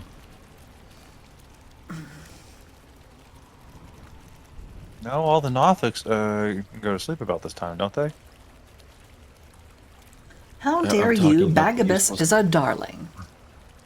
I'm talking about the useless whelp that would make Nothics look like the most helpful people in the world. Oh, well, I think in this particular instance, that might be an insult to useless whelps. He's absent, and it has is not- somewhat conspicuous. He has not returned from his walk yet that I've seen. Well, Well, hopefully now he'll we know find he his went way for a back. walk. And hopefully he will return safe and sound, in one piece. Maybe then we can learn his side of whatever was going on. Who knows? Maybe he knows who started up the cacophony. Tropa, I need to condense for a while. Could you watch after me and Whisper, please? She holds out, would it be both hands, or? Yeah, because it'd be a one weapon in each hand. Okay, yeah, so she holds out both hands. Whisper in one, she takes the other, shifts to her whip form, and just wants to be held, even if it's in a bag on your hip or something. Oh, Drops Atropa's her going to into crawl up. Back folding. Yeah, Atropa's just going to crawl up to the ceiling and begin making her web to rest. So, yeah. Meanwhile, Octavia will go ahead and go back to her patient and also check in with Bellona to see if she's doing well in taking care of Evira. And then she'll go to bed because she needs a long rest because she has used a lot of magic. Bellona, I believe, was left behind with Mez. Yeah. Oh, right. Yes, correct. You are correct. I'm forgetting who Really? I've put with everybody. Okay. As Yes. you get upstairs, you see Evira standing at one of the windows, looking out towards the music hall. Oh, she recognized the tune. Good to see you up. How are you feeling?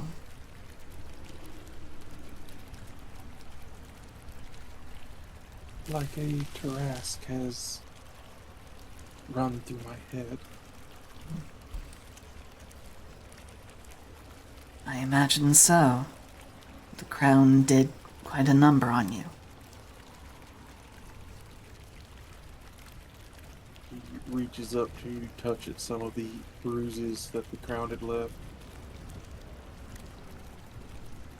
Everything's still a little hazy. I had tickets for the show that Night the City fell.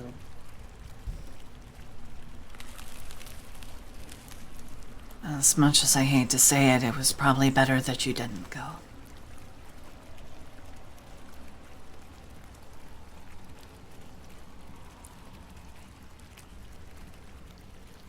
You're safer where you were.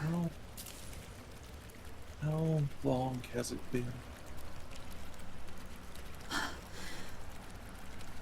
Well, by my reckoning, somewhere a little over 2,000 years.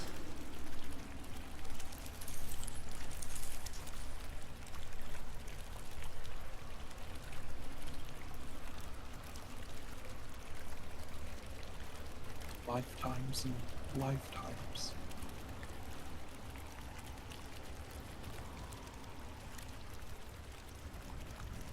And the other cities, History tells a similar tale.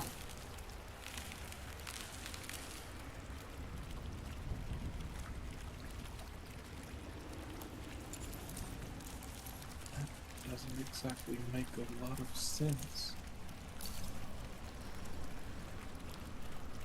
It was an event that transpired across all the world.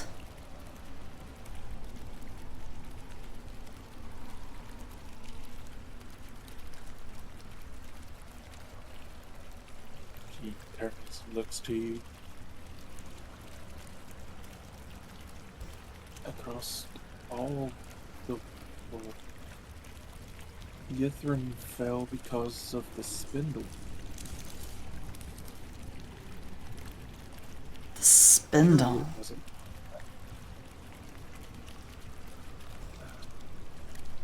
Ancient artifact we have within the tower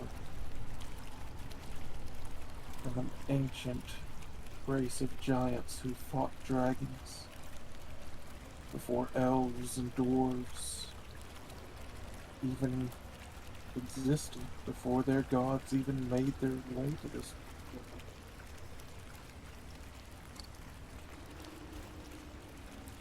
Yithrin fell because of this spindle. Surely it's so powerful that it affected anyone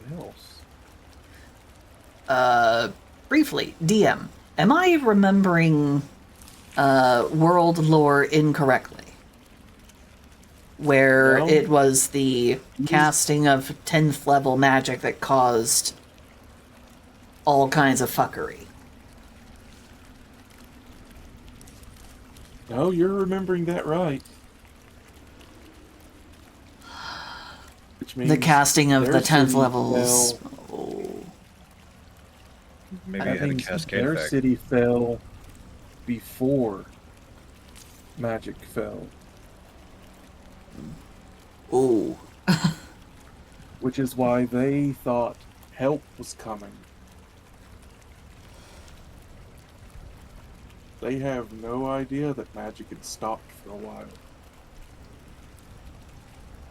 They thought it was the spindle. They thought it was just them. The spindle may have been unique to Yithrin's collapse, but something else transpired. Something history remarks on as one of the greatest examples of magical hubris. Well, I'm sorry. I'm just spitting hot facts here, okay? So you need to calm it down, puppers. Oomph. Oh, there's possums outside and they're freaking out about it. Ah, gotcha. Because Mom keeps forgetting stop feeding the cats when it's getting close to dark. Gotcha. And stop feeding them so much. Because then she starts feeding the other kitty cats. Yeah, the The bald-tailed ones. The trash cats. weird ones. The trash cats. That's a weird-looking Anyway. cat right there. So... While the spindle might have been what caused Yithrin to fall, it wasn't the only thing that transpired. There was a brief collapse of all of magic.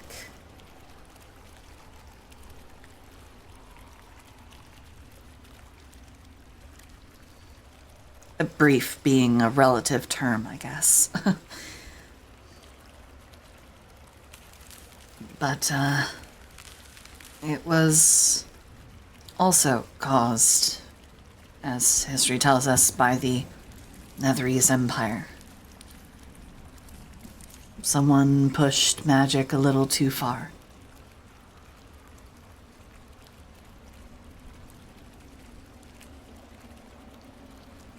only imagine who this. No, I don't have to imagine. That would have been Garces. Because of course it would have been.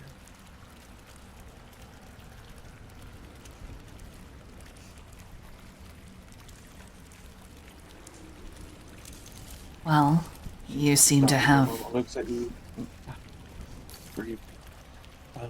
What's yesterday's news to me would be ancient history. Karsus, our sorcerer king. Most powerful mage of all the Netherese Empire.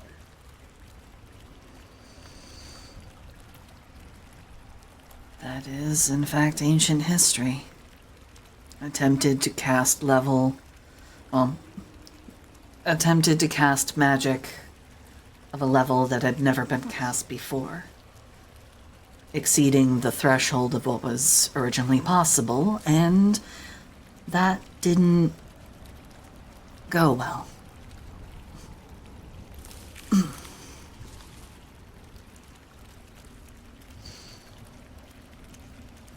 But that was...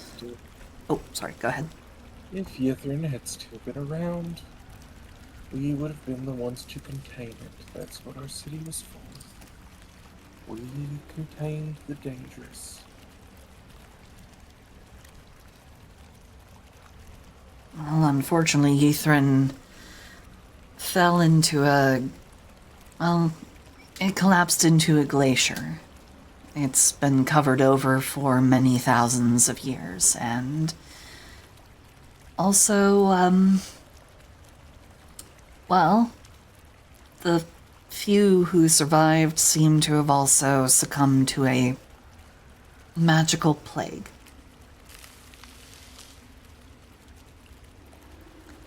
And the archmage of, the high astronomer also appears to have become host to a slod. So,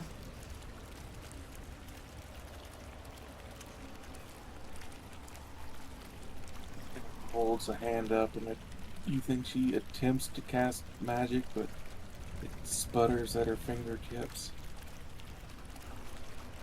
I'm still not completely back to what I was. And my memories come in fragments and bursts.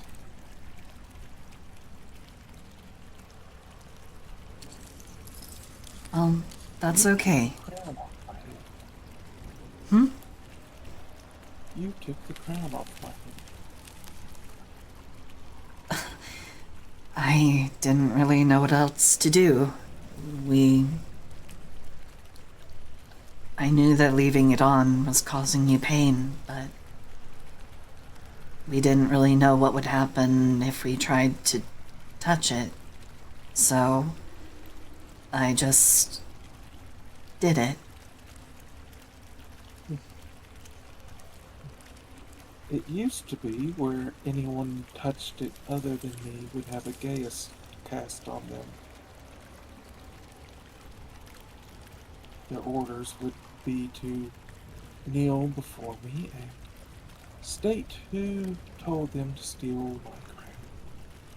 But I am glad that it seems to not have affected.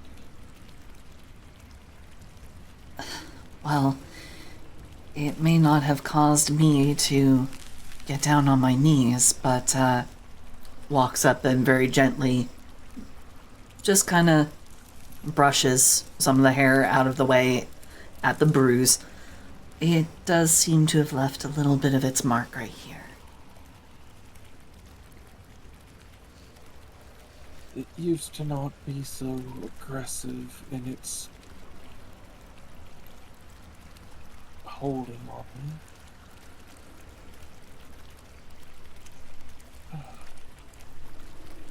Take some time to try to forge a new one. I don't even know if it'll be possible if magic doesn't work the way I'm used to.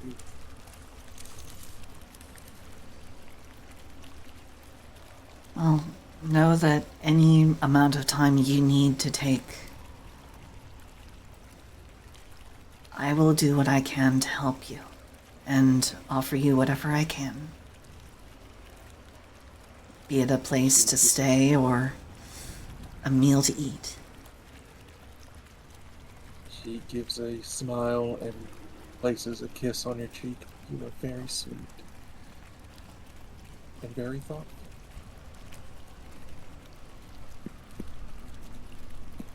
It's going to take time getting used to this new world. But I'm nothing if not resourceful.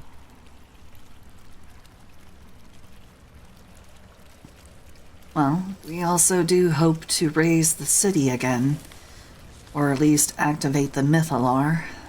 We have run into a bit of a problem that the Mythalar is uniquely equipped to solve.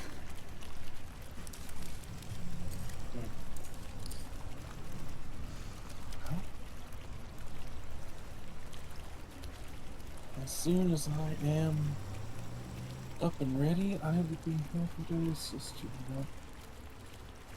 Although I do not think you have my same time of, well, the luxury of needing rest.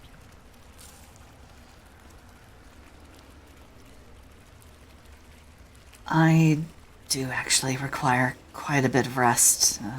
Someone,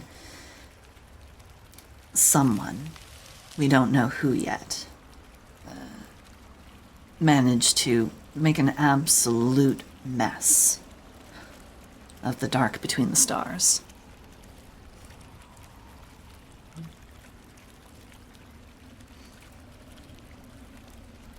High Enchanter Ivara is at your service. When my service has a little more, she holds a hand up and kind of flicks her fingers and a tiny spark appears. A little more oomph to that promise. Service isn't necessary, but we definitely welcome your companionship. But you should get some more rest. You have been sitting encrusted in ice in a chair for 2,000 years, with your head being crushed Oh. by a crown. And I can feel it in my back and shoulders. Good night to you and to your companions. And good night to you, Lady Ivara. Ivira. Blech. Sorry, player brain. Player brain skipped a beat. Sorry.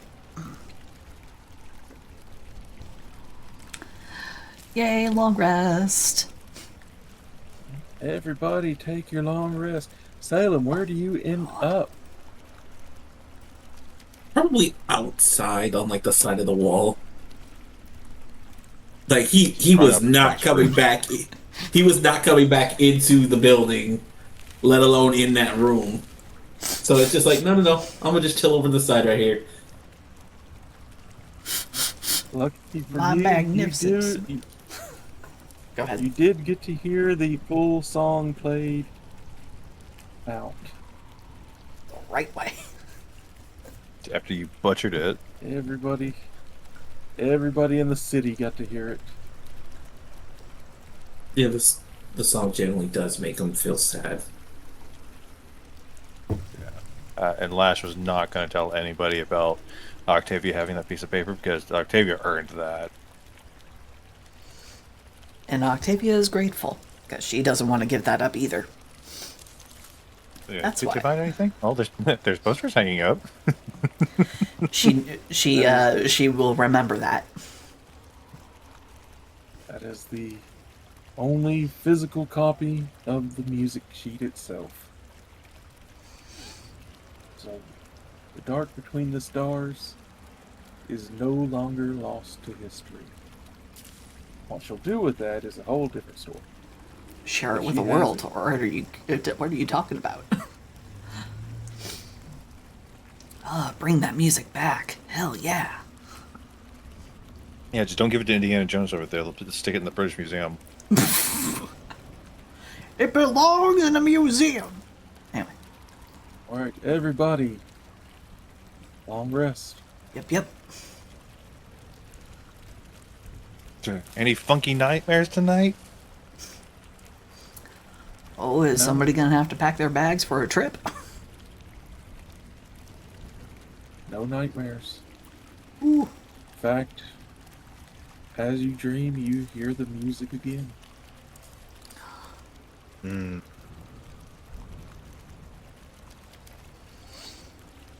Here's the music again. Oh god damn it!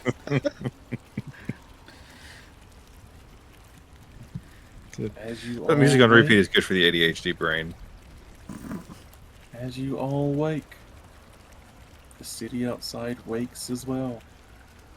Lights coming on once more.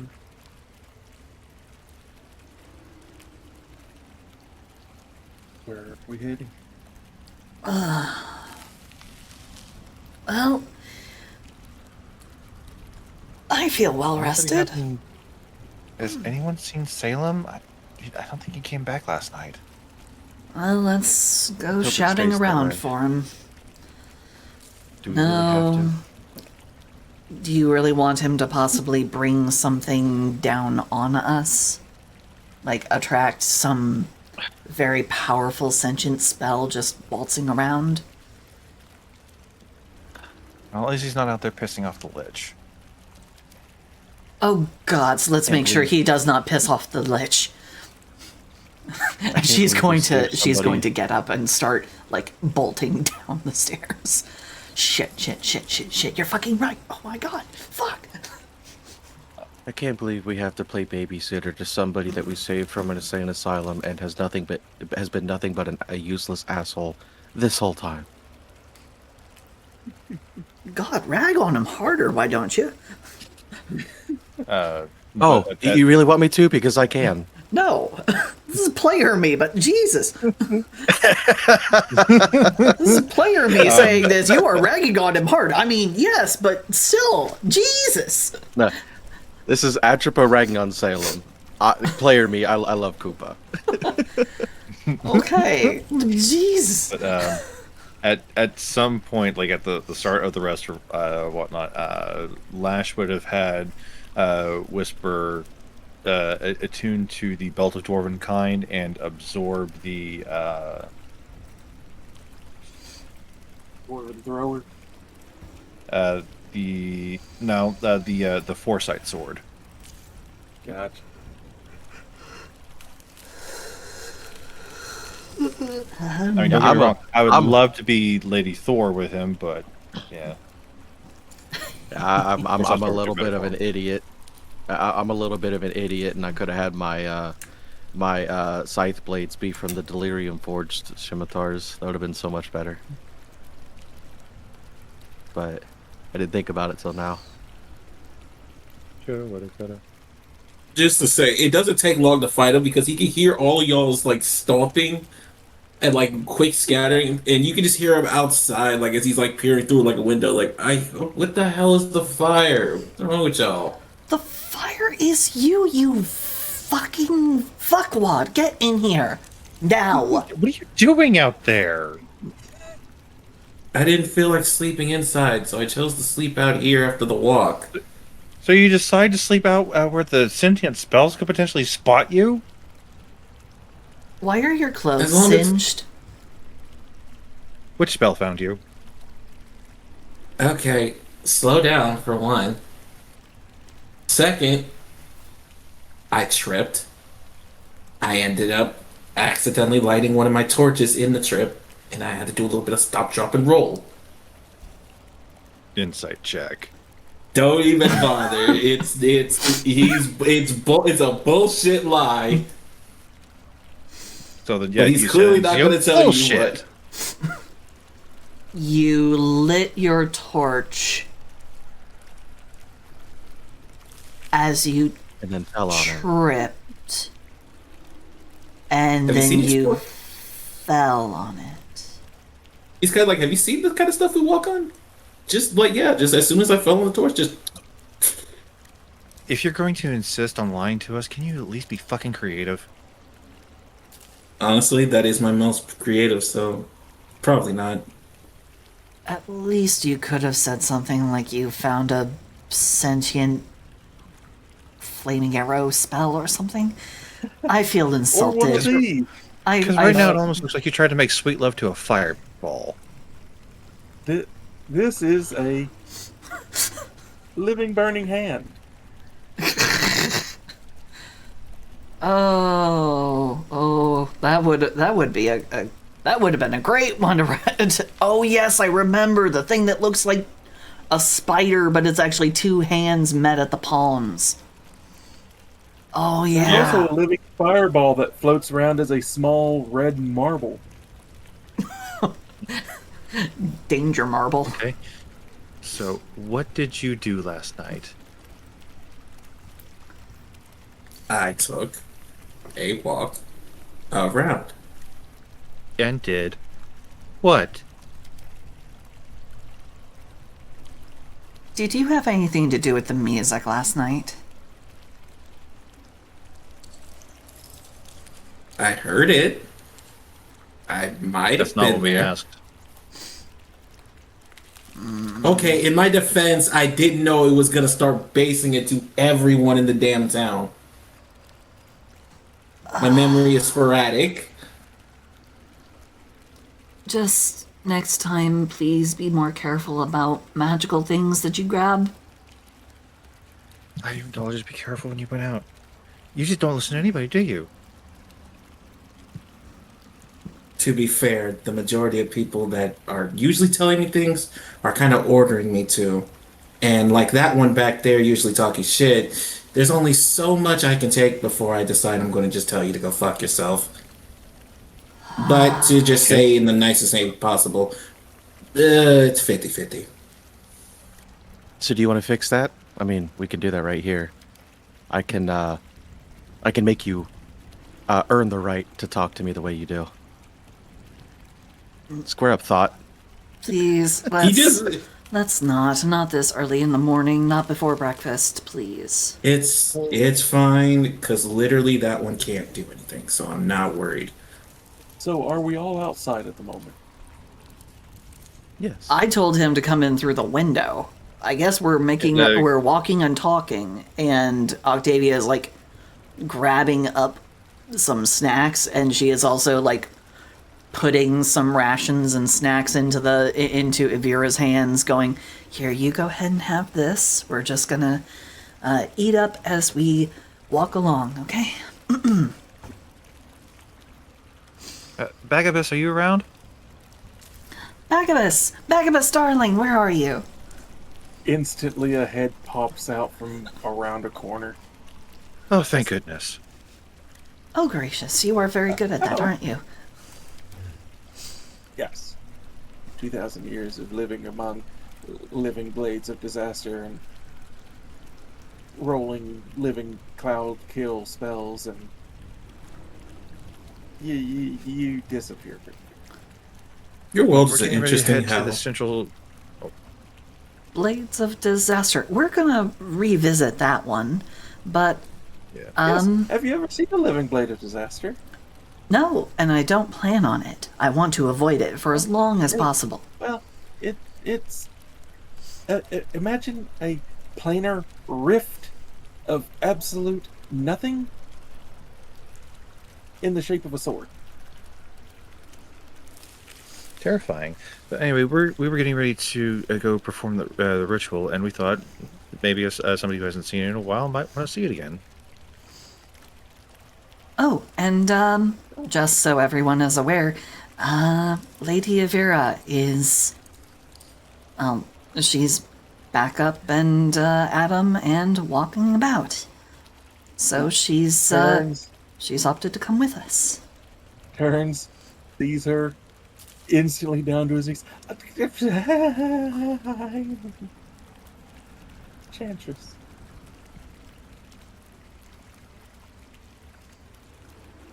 You folded quickly. Looks up. Give him up. She's one of the 9 rulers of the city. Please be a little more respectful, because I've seen her charm an entire village. I mean, she's an archmage, one of the archmages of this city. Yes, well, every city had a archmage of, enchantment and stuff. She was the Ithrin's. So she was one of the 9, like, rulers of this city. Unfortunately, she's still a little bit out of sorts. 2,000 years in that state will do that, but she is quickly on the mend. So she has offered to come with us on a purely advisory basis. No need for her to get involved in any kind of fighting or any other kind of strenuous exercise. We are just looking to provide a wonderful experience for someone who has just come back from 2,000 plus years of being locked in their own head. And as somebody who's been so helpful to us ever since we found you in this place, we wanted to make sure that 1, you were okay, and 2, wanted to see if you wanted to see the ritual be performed. It would be nice to see it. But, it's been a very long time since anybody's actually attempted it. Wonderful. Well, getting all 8 pieces is a bit of a journey, but well, let us go ahead and be off and away, and we will go ahead and get to it.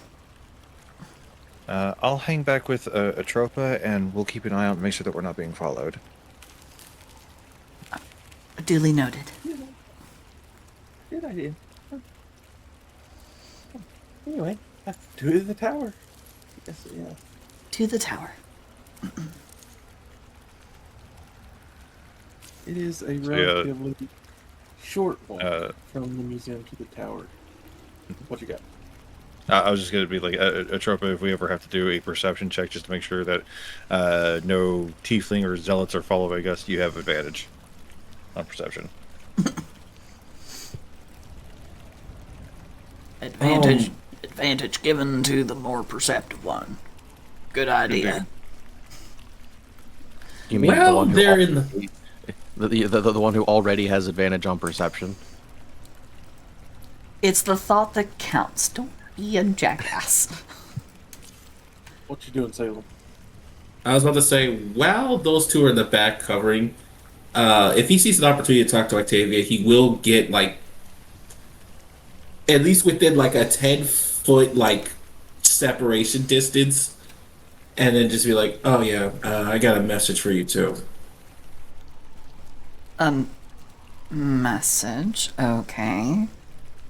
One that requires discretion. Depends on what they know or what you told them, but Well, let's who's see. the message from? Let me see. He clears his throat and then goes, You are to get back on your task to bring Arl to heal. Oh, fucking hell. Yep. I had a little conversation with that one when she whipped up a portal while I was outside when you all went into the Tower of Illusion. I didn't go in there because some things I don't want to really see too much of anymore. So Okay, duly noted. But also, why didn't you tell me sooner? he raised an eyebrow. It's like, well, I didn't exactly have a good time to tell you. And I didn't know what you try to do once I would tell you. So I figured this be a good case. Great, well... Thank you for informing me now. Now I just have to try and keep things going until I'm able to make that last move. Okay. Pretend you didn't hear me say anything.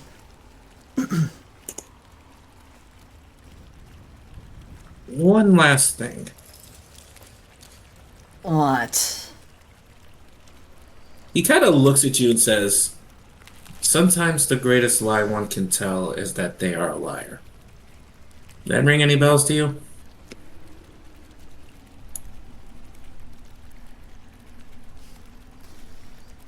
No. Because I've always found that truth is far more compelling than a lie.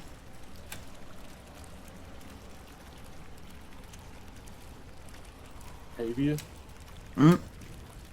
you feel a twinge hearing that Oh. from your other companion. Ah, my other companion. Gotcha. Okay. No answer, but something about that fragment of the goddess of lies. Hearing that phrase.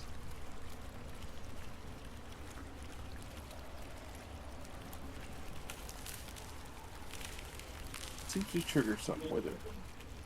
Still, no. No voice from Huh? it, but Well, Octavia will not let that sensation betray any part of her expression. She'll just give him a polite nod, and she will be on her way, walking and talking. you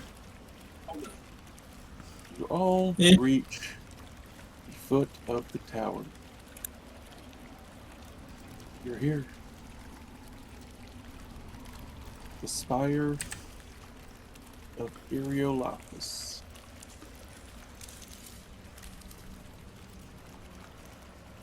Just on the other side of this barrier, you see the Mythlar.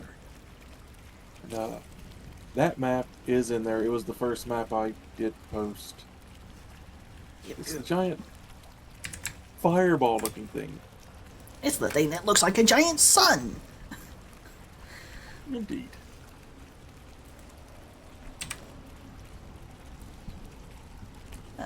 Sorry, just cleaning up a few layers.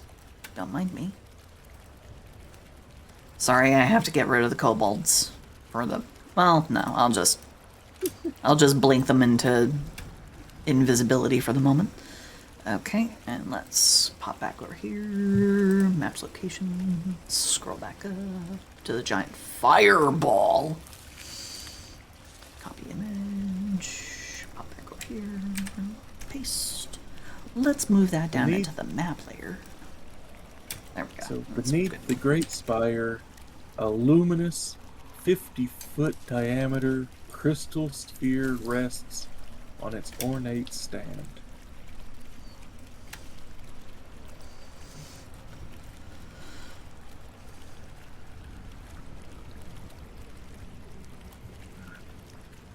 Goodness gracious me, that is very big. And very bright. Okay, well, I guess now is as good a time as any for us to go ahead and begin that ritual. On the ground, on this side of the force field, you see several carved indentations in the ground forming perfect circles. As if they made something for you to put the dust of the dead in to make sure you made a good circle. It's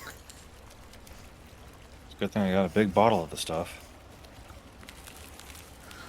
It's like, look, we know you can do magic, kid, but we don't know if you got your geometry right. So, here you go, a little bit of a help. Okay, Geometry is very important in magic. that it is. Alright.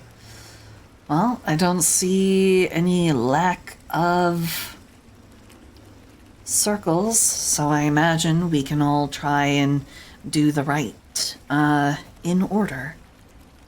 All at the same time. Do we all have everything that we need? We should all have the wand. We should all have some means of flame at our disposal. Well, We all have secrets to tell. yes, I imagine so. And then getting someone else to tell a secret to us. So long as people are willing to volunteer, that shouldn't be a trouble. Quenching the flame in ice. Octavia will look around.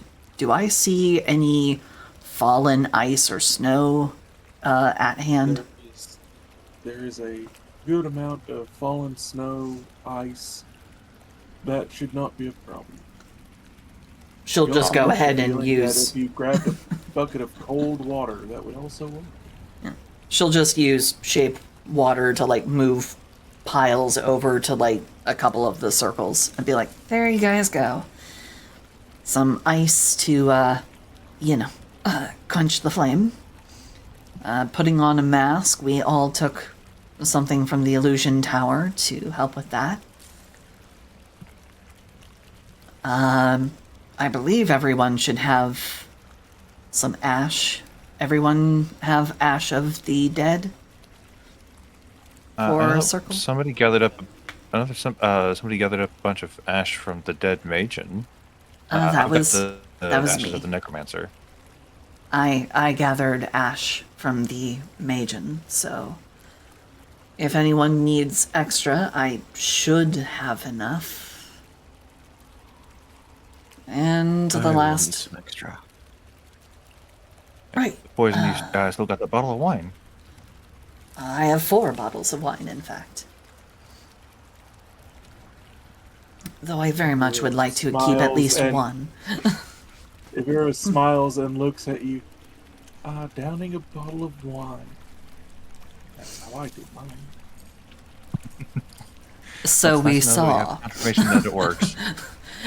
And Octavia will playfully go, so we saw. Before I got frozen in the chair, wine was one of the few memories that I had for the longest that I enjoyed it. I guess you can give the others a bottle of wine, but I can use prestidigitation to make a cup so that you can just fill my cup. And then you'll have an untouched bottle. All right. So, I believe that accounts for everybody. Oh, I forgot. I need to make Bellona invisible because she is actually not with us. I just miss my nurse girl. Hello, nurse.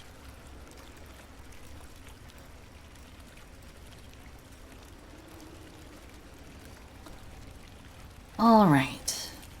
So, I think we have everything we need. We can go ahead and start this little... well, we can go ahead and start anytime you all are ready. She looks a little uneasy.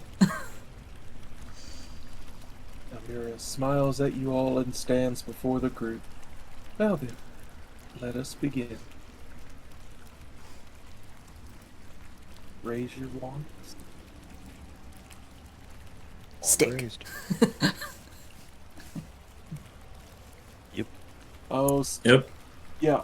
Gonna say, this can completely be done with 0 magic. Yeah, but magic makes it so much easier It is. and more fun. The whole thing simply detects the mean. It does not detect the means, it just detects the outcome. So you didn't have to make a wand out of the nether oak. You could have just broke off a twig, flame in hand. You could light a torch and grab it. Tell a secret, You can say your favorite color is actually blue, not red. Getting a secret, you can ask the person next to you, hey, what's your actual favorite color? Put on a mask, put the flame out, dip your hand in a bucket of water, put on a mask, put on a bandana. Draw a circle with ash of the dead. Straightforward enough. Stand in the circle, drink poison, chug a bottle of booze. Which They did we make are this. doing. They did make this so that a party of 100% non-magic users could complete this. But it does Which is require more hilarious. brain power that way. Ironically. It is hilarious though.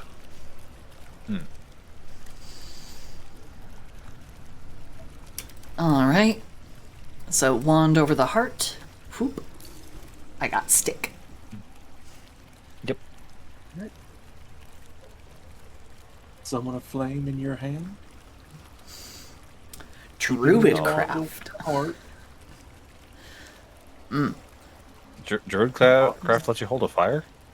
It lets you light a candle, torch, and it can also let you snuff one out. So I'm gonna go ahead and I'm gonna summon the flame onto my hand. I'm going to hold a firebolt. Atropa is going to put a small bit of web in her hand and use prestidigitation to light it.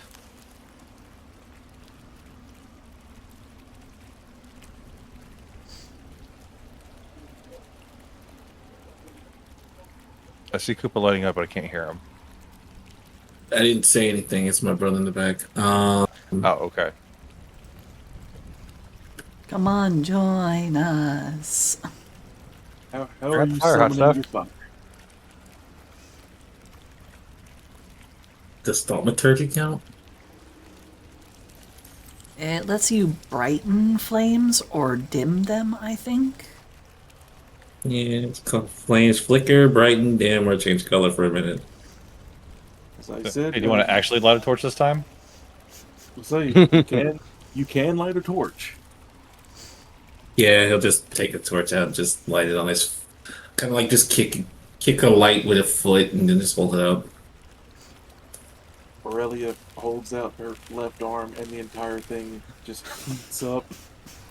My baby, my baby girl. She is a treasure. He smiles, looks at you all. Speak a secret about yourself aloud. It has to be loud enough that we can hear it.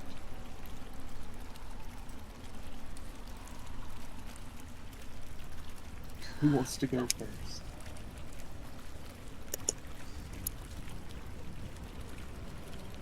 Octavia, Atropa, not. oh. Oh, sorry. Go ahead. If you wanna do it first, go ahead. Atropa will speak up and just say, one of my smaller eyes is actually blind. No. Only one of them.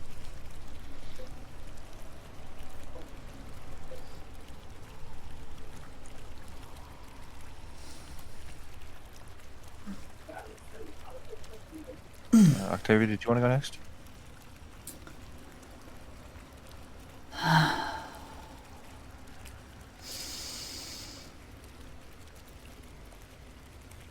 I was kept as a slave for 2.5 years.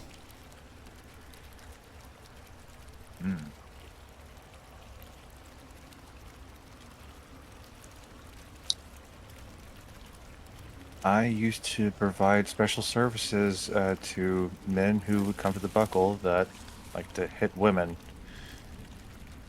Partially because I thought I was helping them, and partially because I felt like I deserved it.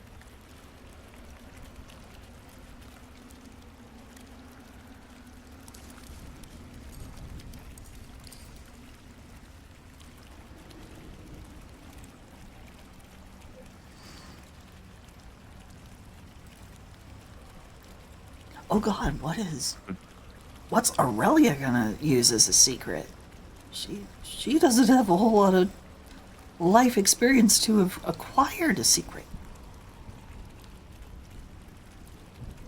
Lieutenant Loop, you're up.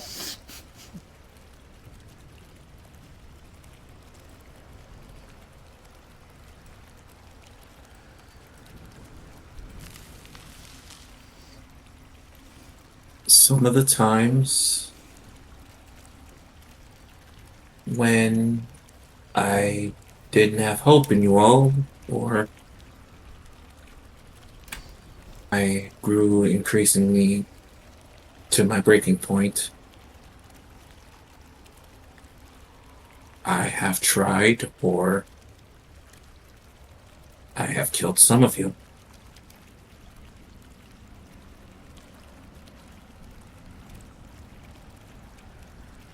Slow head turn.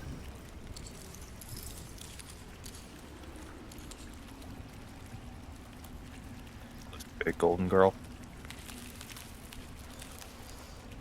She reaches up with the glowing, hot hand and kind of taps her chin.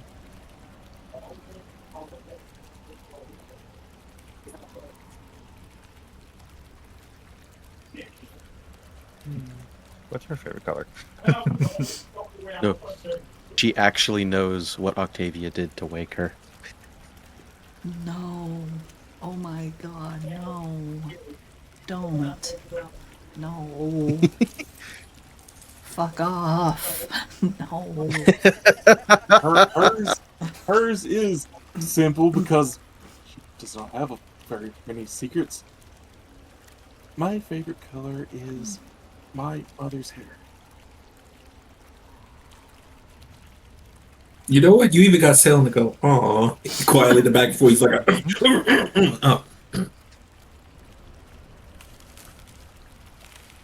Firstly, Whisper blushing. cries. Nextly, she's crying happy tears.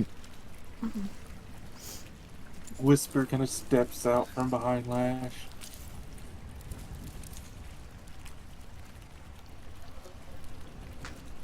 I was made to be a tool for assassination, and in the mission I was created to perform, I made a sound when I wasn't supposed to. I did it on purpose for the thrill. That's my secret. Hickey Boy wanted to get caught. He would He want to murder a child.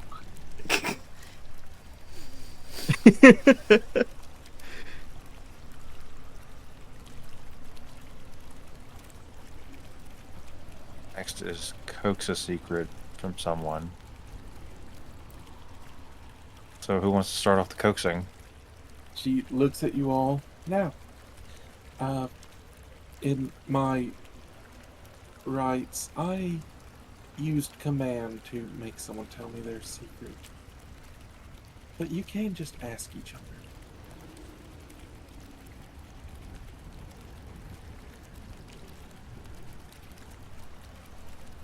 So who wants to go first with their burning question about each other?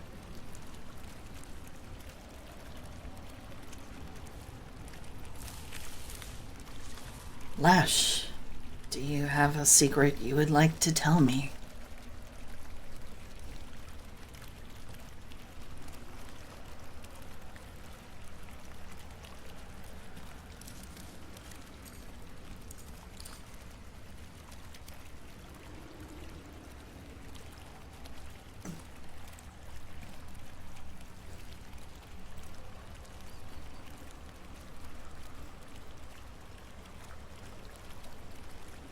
I think this might need to be a bit more specific than that. Glances over to just kind of glances over to Avira.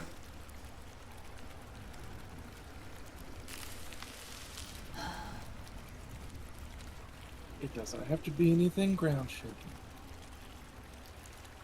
You could simply tell her that you didn't exactly like someone's cooking or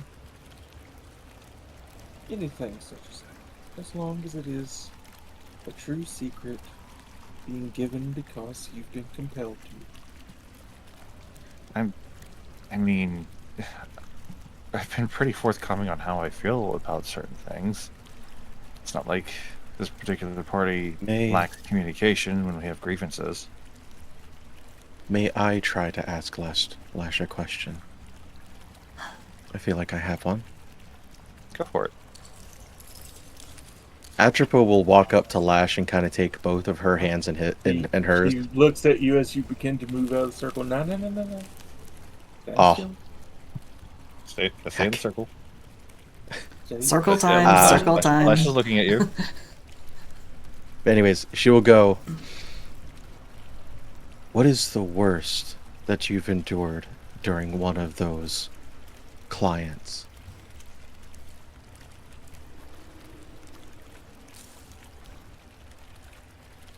Let it out. You're safe here. Honestly, everything that the clients put me through was nothing compared to how my ex made me feel. A big reason why I thought I deserved it was because of just how low he made me, and the pain actually made me feel better. So, every bad bruise, cracked rib, chipped tooth, broken finger, nothing hurt as bad as what he did to me.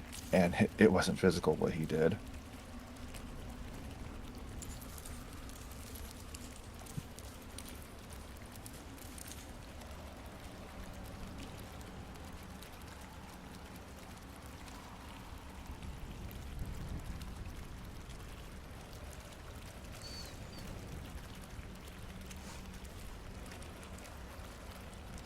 She'll kind of just nod.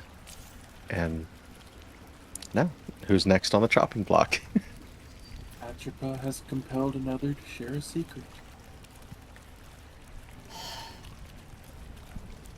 Because apparently just asking for a secret just didn't from there. But fine, fuck it, whatever. No, fine, we'll spread the joy around. Octavia will just be like, okay, if we're going to be more direct about it. She'll turn to Salem.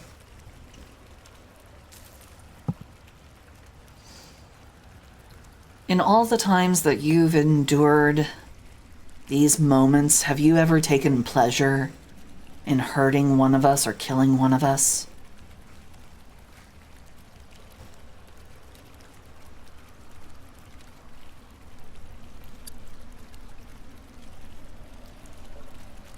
He's keeping a rather solid face, but even you could see the light a little bit in his eyes just kind of die on that question. But he doesn't hide it. He says openly, for one, almost every single time I got to watch the light die from them. And I don't regret it.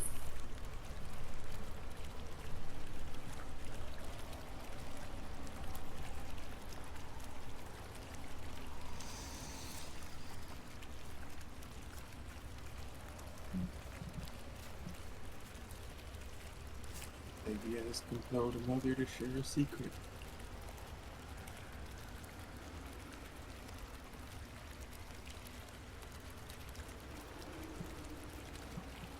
All right. Lash will look to whisper. When we visited her in that prison, and you know who I'm talking about, what did she tell you at the end there? No, I'll never tell. Never.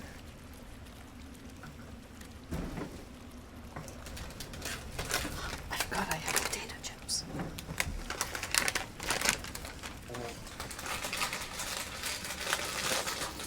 Even though I've changed hands and now have a body,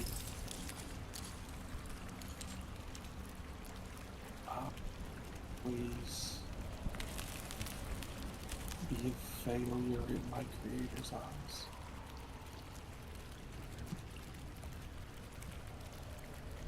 Well, your creator's in a prison, and you're out and about with us. So,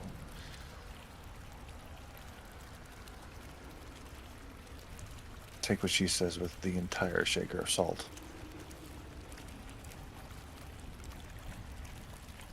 Lash has compelled Mother to share a secret.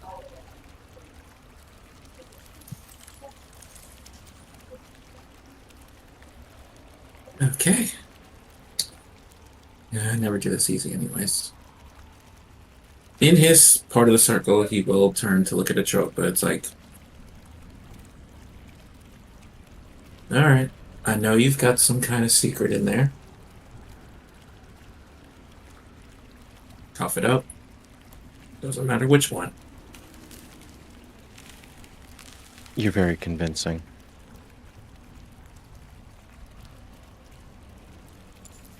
Again, I think you have to be a bit more specific on what you're trying to compel. I mean, even if it's just simply, Dude. hey, Atropa, what's your favorite color? You know, it's specific. What is your biggest weakness? I'd have to say that I care too much. My biggest weakness would have to be curiosity. And if you want me to be more specific about that, I may have learned a spell that could potentially get me banished from my own clan. Oh, wow. That actually got a smirk out of Salem. Not a cheeky smirk like he's actually gonna rub it in. More like he's impressed.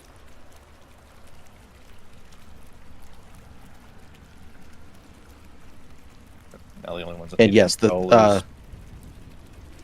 yes, the spell is in her spell list too. hasn't used it yet, but yeah. Right, I mean, Yeah, you'll hasn't never used know it until yet. you use it. So.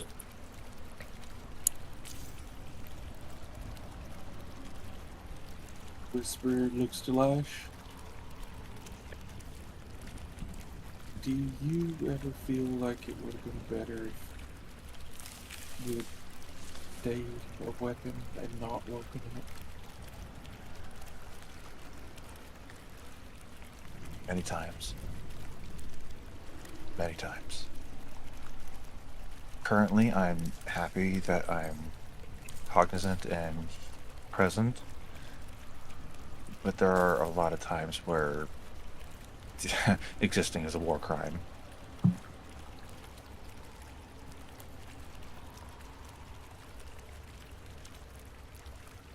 Aurelia looks over the top to everybody at Octavia. Mom, what's your favorite color?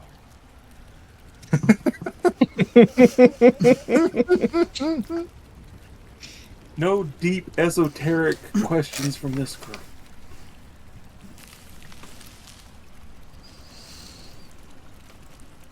Plum. The color of your grandma's hair. Oh, I like plum too. Can I change my favorite color?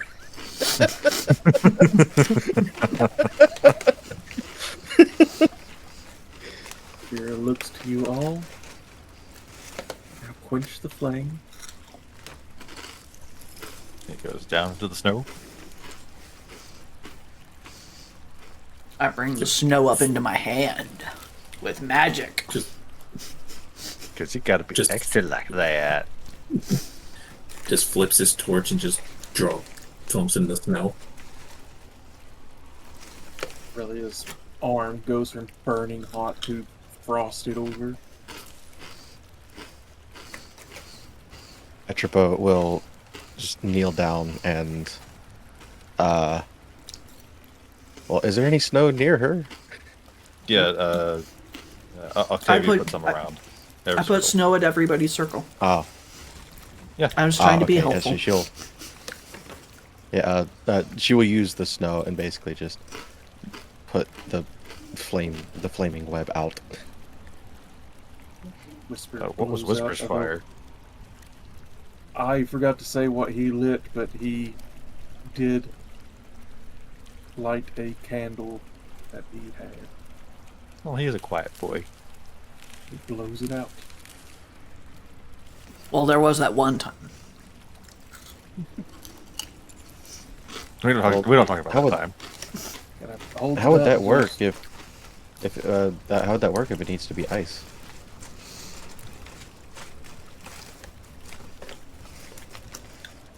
Didn't quite finish yet. No. Oh.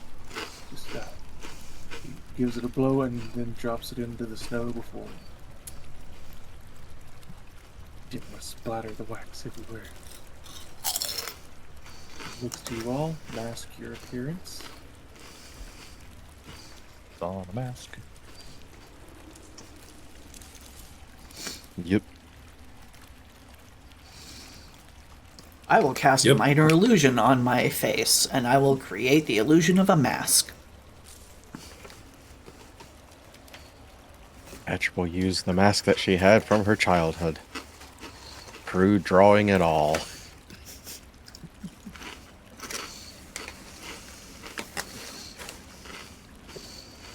Salem Mr. will Good know that it takes looks.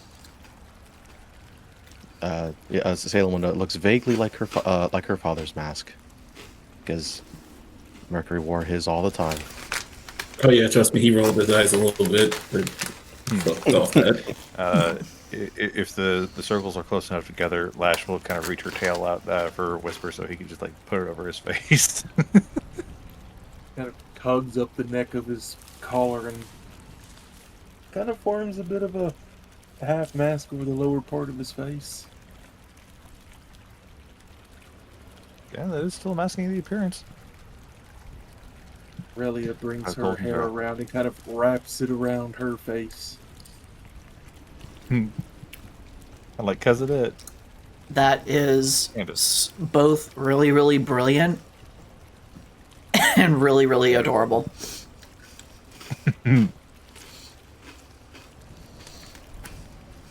Draw a circle on the ground using the ashes of a corpse.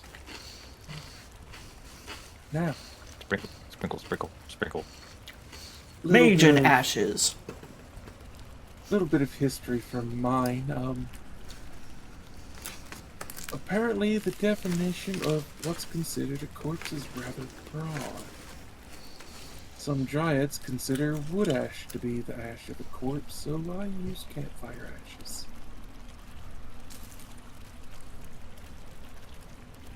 Do I tell her the awkward thing about my ashes?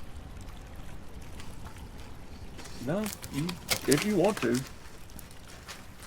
I don't think so. just make sure you get it in the circle carved around your feet.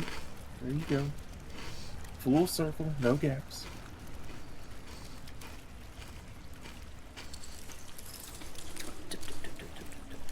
Now, Puts the cork on and tosses the ball to Whisper if he didn't have any ash.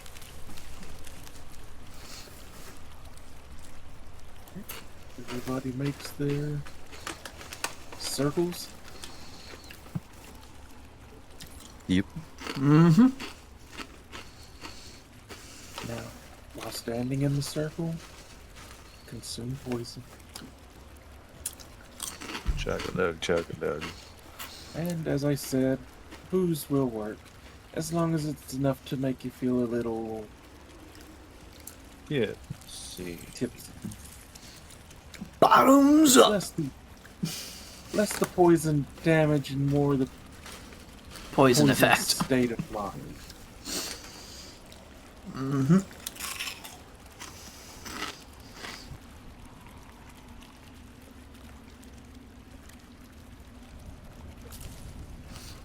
Relia takes the bottle. Once it's passed down to her, she sniffs it a bit, pinches her nose, and takes a decent drink. Girl's not a drinker. No. Oh, she's what, 3 days old now? The way Atropa drinks is she will tilt the bottle and just dip one fang in. and drink it that way. It's like the world's cutest straw.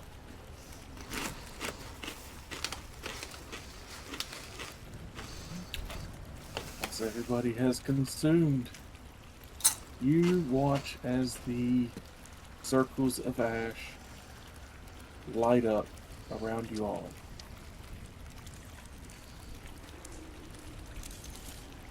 The force field does not fall, but now you feel the warmth radiating from the inside. Now, is that because we're able to pass through the force field, or because we're all hammered? Vera turns, steps through the force field, turns back to you all. Enter. Boldly steps forward. Carefully steps forward, doesn't want to stumble. Not in front of the pretty enchantress lady. Boldly steps forward. Yeah, go step forward. You all step forward, passing through the force field. And each of you is hit with a feeling that you have not felt in a very long time. Warm sunlight. Here comes the sun. Do, do, do, do, do, do. Welcome to the spire of Areolarchus.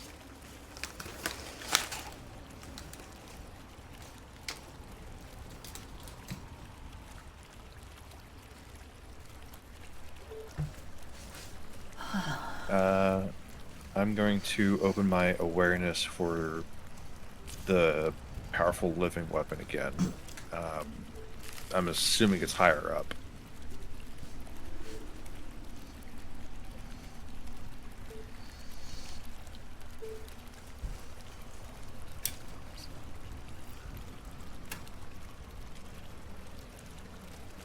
Or is it down?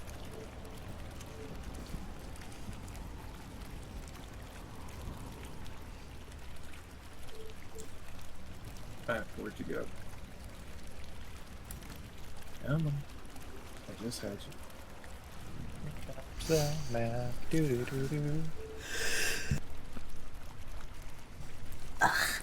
Ow. Oh, ow. What the fuck? It is up.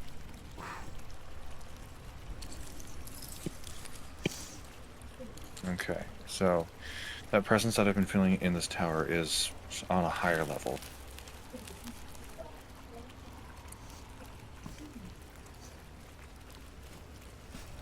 Happened to.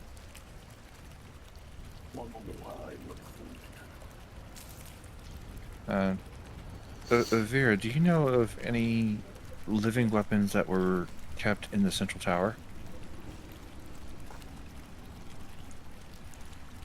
Possibly ones that might have been dealing with a uprising? She looks it's at not time to you tell secrets and now. her face falls a little bit. I do suggest you leave that alone. But you all entered, so the tower is open to you, so I can't stop you if you want to go looking. Like, were they encased or sealed, or were they left roaming? She is locked away if the seals have held.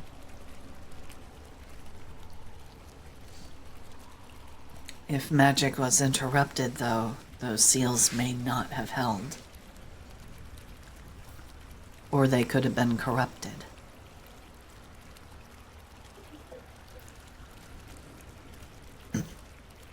At some point while we're here, I would like to lay eyes on her, but I know that we have other stuff that we want to get to. Octavia, is the thing that you're looking for up or down? Bring, bring, bring. Crenchinnabon phone. Conchinophone. It is good that you contact Kryn right now. You get a shuddering gasp from Kryn. In the presence of the Mythalar, Octavia, you begin to feel not just the warmth from the item itself, but a bead of heat in your chest. The light's being drawn in. Warmth begins to radiate outward until your body and clothes are steaming a bit.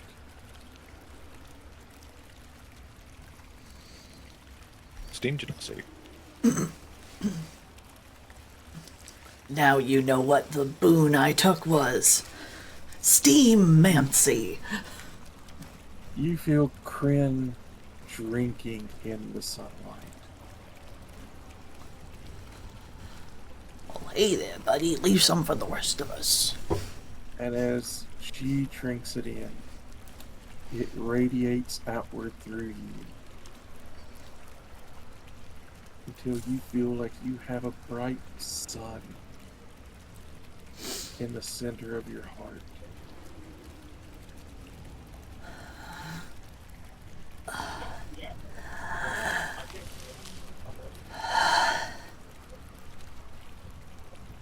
Actually kind of like grips at her chest a little bit. Are you okay? Sorry, just give me a moment.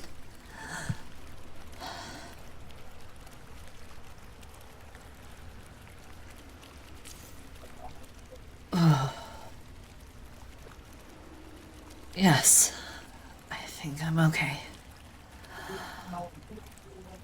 I think sunlight might be a bit too much for our water genasi. She's beginning to steam. Yeah, I was wondering that because it's also been a while since we felt real sunlight again.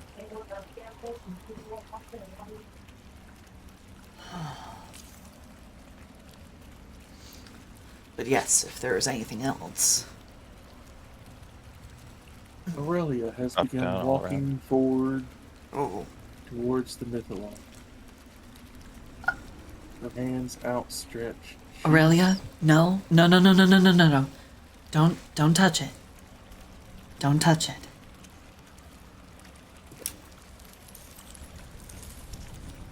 I know that it's big and bright and warm, but I need you to... I need you to try and keep your hands to yourself for now. It could be dangerous, it could hurt you, so please, just... It's okay to look at it. I mean, with something as simple as last night, that was just a baton that someone touched, and it hurt me and your mother real bad. But something like this, yeah, you probably don't want to lay hands on it.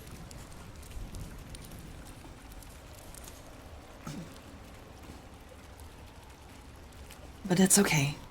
You will get to see the real sun. I promise. I'll show it to you, okay?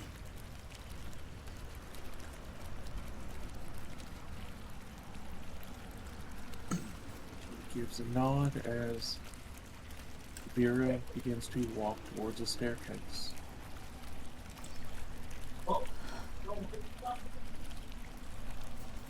I really did get a answer about Kren, up or down.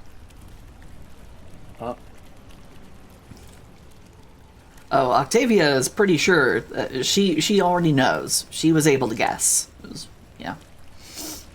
But, you know, wizards and their towers, they like to put everything further up. But she has not responded yet.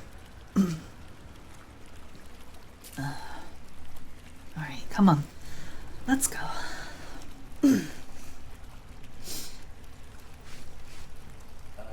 I'm going to apologize ahead of time for this map. It's from the book, so That's all to good. maintain, It's the all good. spire of Ariolarthus. You will be on the far left part, coming up the staircase.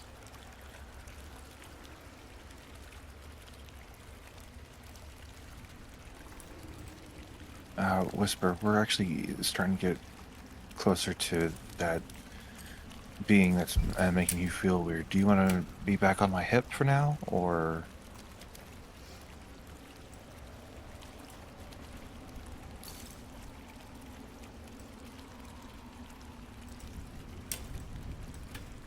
He looks at you. Yeah, I'm getting a real bad headache. Okay, yeah. You stay with me. She'll hold his hand, let him transform to a hammer, and then hang him back on her hip again.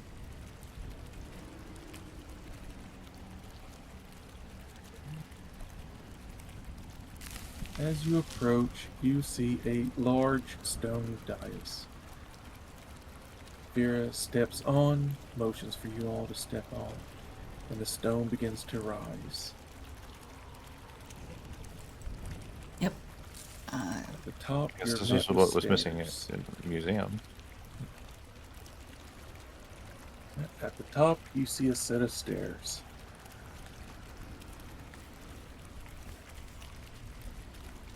From here, you see Oh boy, a it still tunnel hasn't that loaded gives yet. way to a landing that offers a view of the citadel's uppermost reaches.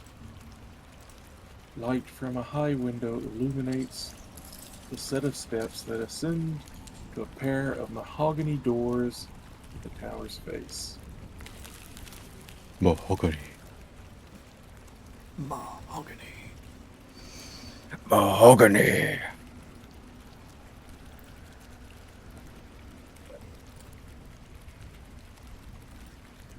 As you approach the doors, you see a wall open up. That would be that small tunnel on the right side of the staircase. Oh, it still hasn't loaded. Yeah, I figured because it was Is it okay? something Would about it the would it be okay with you if I went into the book to grab the player version? is the player version. Let me see if I can't get a smaller copy. I cannot guarantee the quality of it. I mean, I could That probably do it. was a direct. That was a direct copy of the image, which is big. I don't know why they make all of these so big. If you want to, go right ahead. Okay, just give me a second here. It is in Okay. It is Alright. in chapter And- 7, Doom of Yithrin. Player version. There we go. Okay. That's not it. Uh-oh.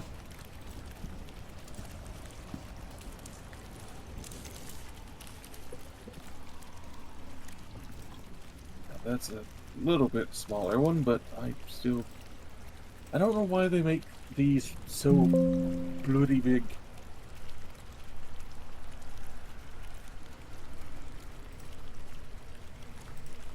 Hold on. Hold on. Hold on. Hold your butts. Hold your butts. Hold on to your posteriors. I think I got it to cooperate. Maybe, possibly.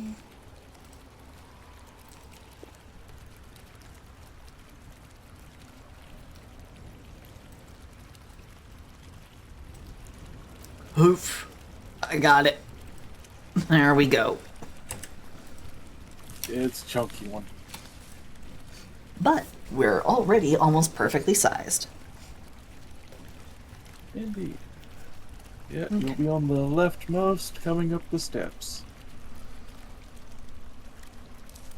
And on the right side of the steps, a small opening forms, and you see a Magian step out.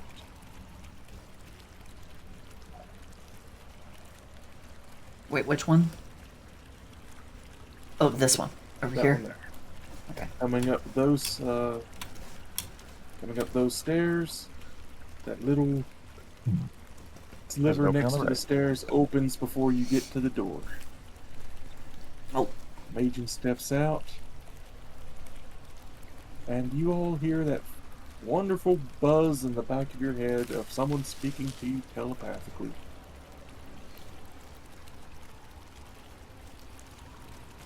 we're sorry. Please The leave. library is closed. Sorry, go ahead. Please leave the town. Intruders are not permitted.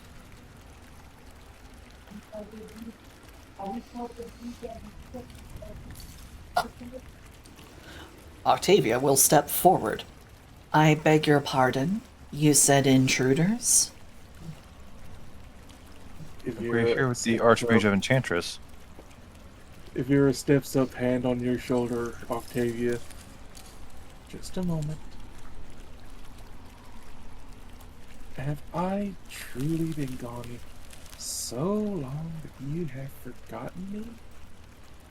No, that will not do.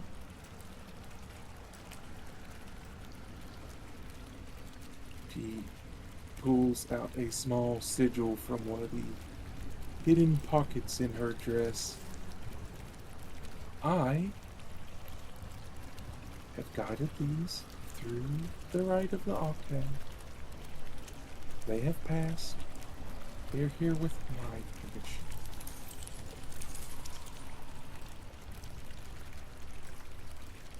Megan looks at it, looks to her, bows to you all.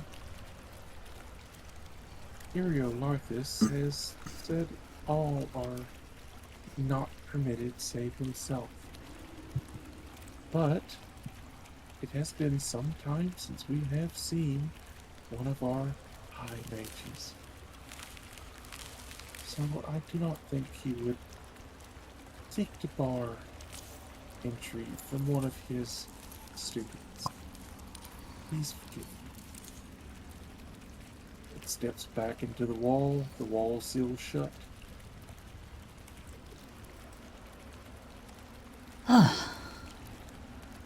I'm glad that did not come to blows. I rather abhor violence. Why fight when you can talk? My sentiments exactly. Actually, we ran across Urilarthus recently. He was floating around the Tower of Illusion when we encountered him, but unfortunately we weren't able to really converse. He's missing his lower jaw and everything else. He has not been eating, it seems. Even when he did. Even as the city flew, the souls he consumed were of criminals. Those whose life, well, criminals. I can only imagine not having people like that to feed on. He would, even if it meant his destruction, not feed on his own. That does seem to be the state of things. She turns, places her hands on the mahogany doors, and pushes. Welcome to the tower. Inside, as the doors open, chamber music washes over you as you enter a ballroom. In contrast to the desolate, frozen ruins outside, a dozen people mill around in here, dressed in flowing silk garments, holding colorful hand masks and feathered fans. Noble courtiers laugh and gossip as servants move among them, offering sugared treats on silvered platters. Does this one stutter and loop? No, they are going. They seem real.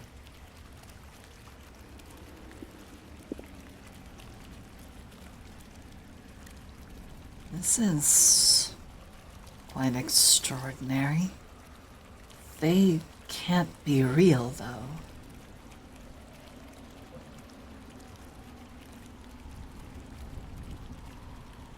Are they real? Investigation. Or perception. Whichever one. Give a perception.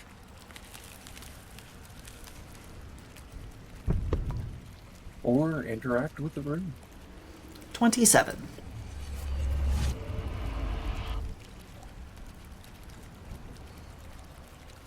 It seems like an illusion, but not programmed, not cast and forgot. This is an active illusion. Someone or someone's is projecting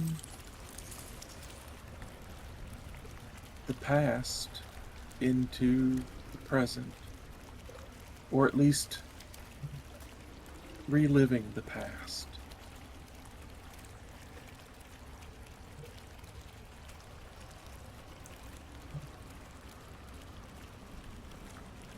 But this is give me Arcana checks, anybody who wishes. Oh no, fuck me. Natural 1. Ooh, that's a 21 for me. Yeah, 6. I got the embarrassing low roll. Fuck. You can take that as, one, you're adjusting to the heat in your chest, and two, you've walked out of a frozen wasteland into a ballroom, an active ballroom. I'm still sure that it's an illusion. I just can't prove it. For what was your Salem 20? So it was 6. Oh, 6. I thought you said 26. No, No. that was Atropa. Atropa got the big roll. Atropa got 21. This is probably the most powerful and elaborate illusion you've ever experienced.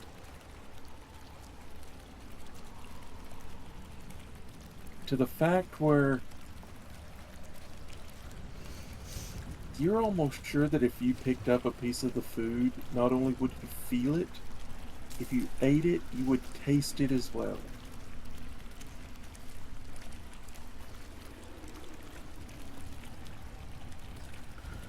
Octavia's kind of drinking this, and she's just like, oh my god. Oh, this is actually really good. This is really well done. Oh shit. I should take notes. Vera walks into the ball. I will follow. Don't want to get left behind. We have a mission here. Atropa will also follow. Move around Vera up. turns to look to the rest of you. Coming? Eat. She stops, looking to some of the courtiers. You see her talk to them, and they respond in real time to her.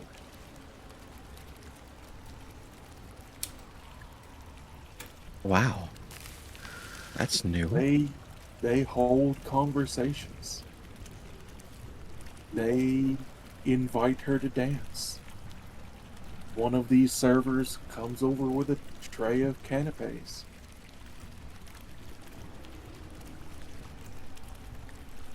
Okay, at first I was impressed, but now this is just uncanny. Would you How? try them? Sure. Plucks one off the plate. You can feel it.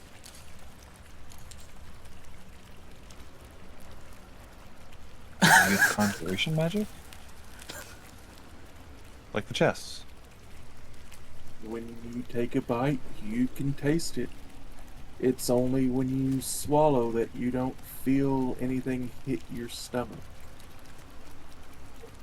Atropal will respond to Lash and just say, "No, no, all of this is entirely an illusion." That is still exceptional magic. She turns to you with one hand kind of raised to cover her mouth, kind of trying to somewhat blend in with the others who are wearing party masks. This would be a spell.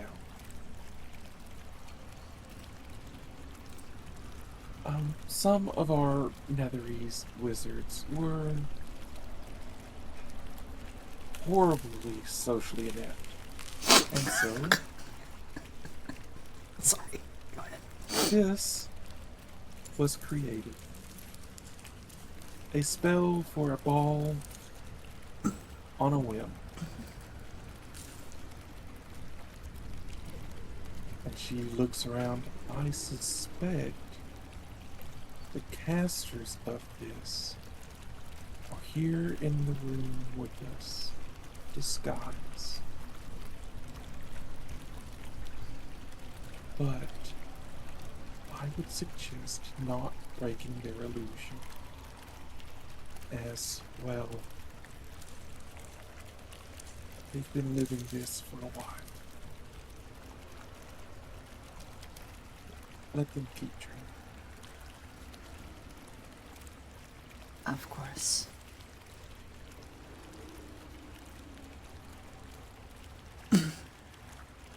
Well, let's go ahead and keep on moving.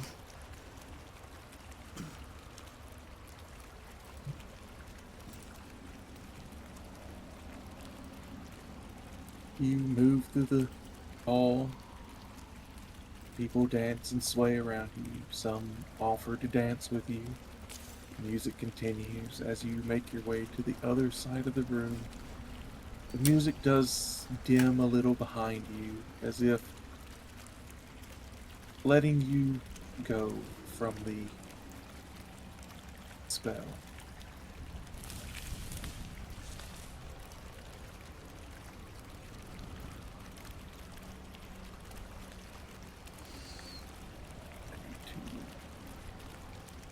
There are a few different paths you can take. I need to pull up my deal of. We go right out the window. On the left side of the ballroom, there is a doorway which leads to. Kavira says those are council chambers where bureaucrats worked who ran the Citadel's day-to-day operations. Could you imagine the bureaucracy of a city like this? You know, it wouldn't be too unfamiliar to me. I have seen plenty of bureaucracy before. To the right of the ballroom, through a door, the lower right, she says there's a staff storage. And when she says staff storage, she means, think, coat check for magical staffs. Okay, I'd like to take a brief peek. Brief peek. Brief peek. What? I like me my magical artifacts. Give me a break here. The room, the bottom right room. Bottom is the right. Staff. Yeah, bottom right. That would be the staff check. She I'm a does bottom. also. Right? She also says that the room next to it, the large square one above it, is a place called the liquefaction chamber. Dare I ask?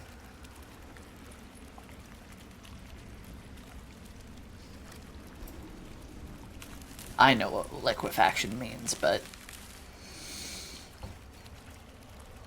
It was one of our ways of preserving those whose knowledge we didn't want to lose and they didn't want to be lost.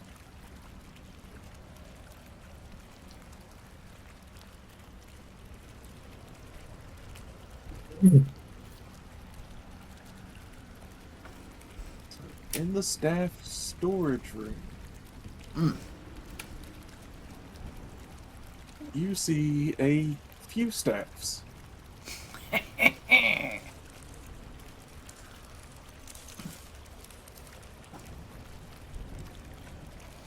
Six of them, in fact. ooh, ooh, ooh. You feel the magic might have faded from some of them, but not all. Staff 1 is a straight stick made of pale ash with a stern-looking owl's head carved in the top. Ooh, that's cute. Staff 2 is a smooth, polished length of blue-tinted wood that is as strong as steel with black veins running through it and an octopus carved into its top. Ooh. 3 is made of translucent purple glass, which splits into 3 branches at the top that circle around one another and form a hollow spiral with an orb of lighter purple glass floating inside. 4, carved from golden lasper wood, with carvings of fish swimming upriver along its length. Well, we all know what Five. staff I'm gonna take. 5 is made of werewood, a hardy substance similar to oak. Its shaft is gnarled and twisted, its top carved to resemble a human hand grasping a snake. And 6, made of chardlin, Oh lord. used with Netherese magic. Oh boy. Well, I know, I read these things like a couple of months ago. I was like, oh my god, Octavia's going to have a conniption over these because I can see at least 3 of them. number 2 and number 4 definitely, and of course number 6. Number 6 is about to get eaten. Yep, she's just gonna go, Kren, darling, a little bit of yourself to reclaim. Kern responds, there's magic in this one.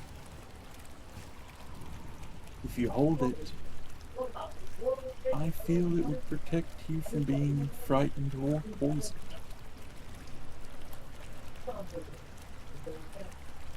Well, I certainly think that that would be quite helpful. But more for your restoration than for my benefit. As she turns her eyes very, very obviously to the golden one with the fish. I was like, she's either going to go with the blue wood with the black veins and the octopus carved. Oh, she's going for that one, but she's gonna with the fish. she's gonna grab them both, but she's gonna give the octopus one to Aurelia. And the golden fish one she's gonna keep, because holy shit. The rest of you, would you like a stick? Kren eats number 6. So there's the pale ash with an owl. There's the translucent purple glass. There's the werewood. Looks like a hand grasping a snake.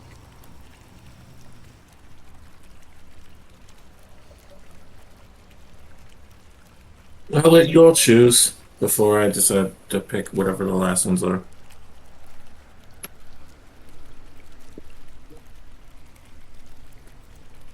I'll take the pale one. I think you said it had an owl on it. Yep. A straight stick of pale polished ash with a stern-looking owl's head carved into the top. Right, so which one's left then? A translucent purple glass and a gnarled, twisted one that looks like a hand grasping a snake. Atropa will take the purple glass one, and she'll just be like, well, we don't have dedicated spellcasters, but we're still learning about this stuff, so this might help. There's a description of each of the staves.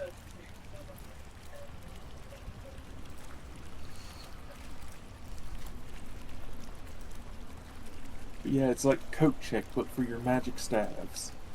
Although these have somewhat lost their magic. The purple glass one still has a little bit in it, given how the orb of glass is floating in it. So do they have names, or... No, And not staff. really. Just staff with a cool description. Interesting.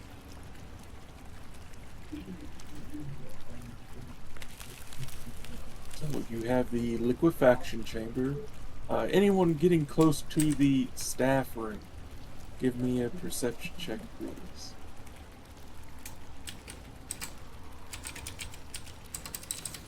Uh, 13. A dirty 20. 15, 30, 20. Perception? Yep. Ooh, 31. Jesus. I rolled a 19. So there is someone or something moving around in the liquefaction chamber. You hear the heavy footsteps of plate mail boots on stone.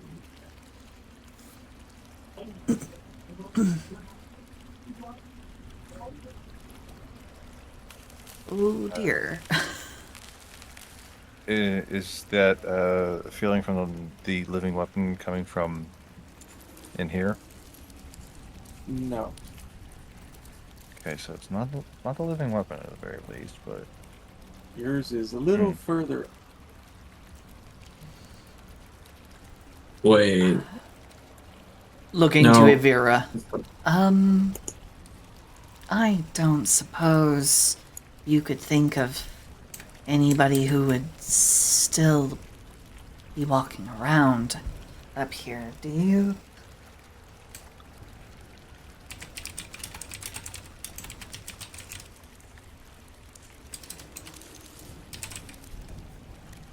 She kind of crosses her arms, walks towards the door. One person that I know who would still be alive.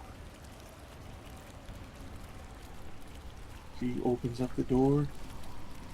Veneranda, darling. Goodness, you have let yourself go, haven't you? Totally not tossing shade at a bitch. Jesus. Incoming image of Veneranda. A brain in a jar attached to the body of a helmed horror.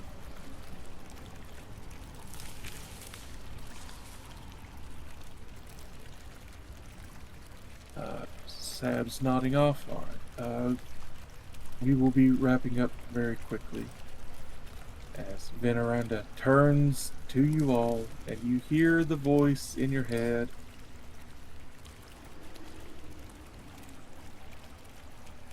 Well,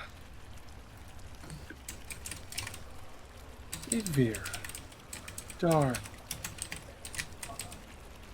Still up and kicking. Gone a little silver, but not worse for wear. I didn't have a magical crown to keep me alive.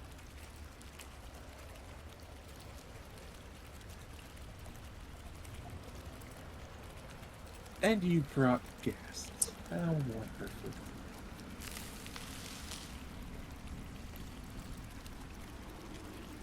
You see the brain burble in the jar a little bit. The body turns and begins walking towards the door. The sword is hilted at its side. Well, it's been wonderful seeing living people. And as you can see, I've kept my sanity, unlike the others out there in the ballroom.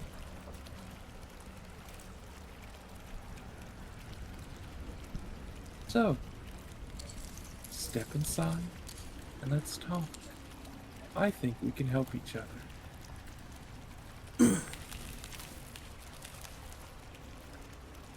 Okay. God, brain in a jar stuff bugs me. It's not like phobia shit, but it. Blah. This is the liquefaction chamber was, well, I'll describe the grid. Shifting green and purple and blue lights spill out of this room. Folded down tables hold an array of equipment. Beakers with alchemical fluid, umbilicals, cut crystal needles, surgical tools, coils of leather tubes, and more. Behind the tables stand an ornate suit of armor. Where the head should be, a swollen human brain floats inside a canister of translucent fluid.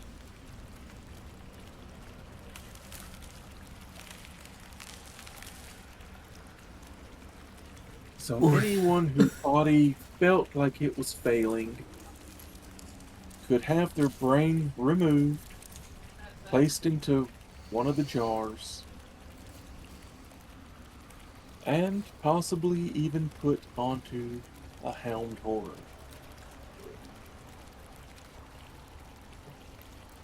So that they could continue their work. They would lose their magic. But all the Large benefits amount of. Yeah, they would lose a large amount of their magic, but would be effectively immortal.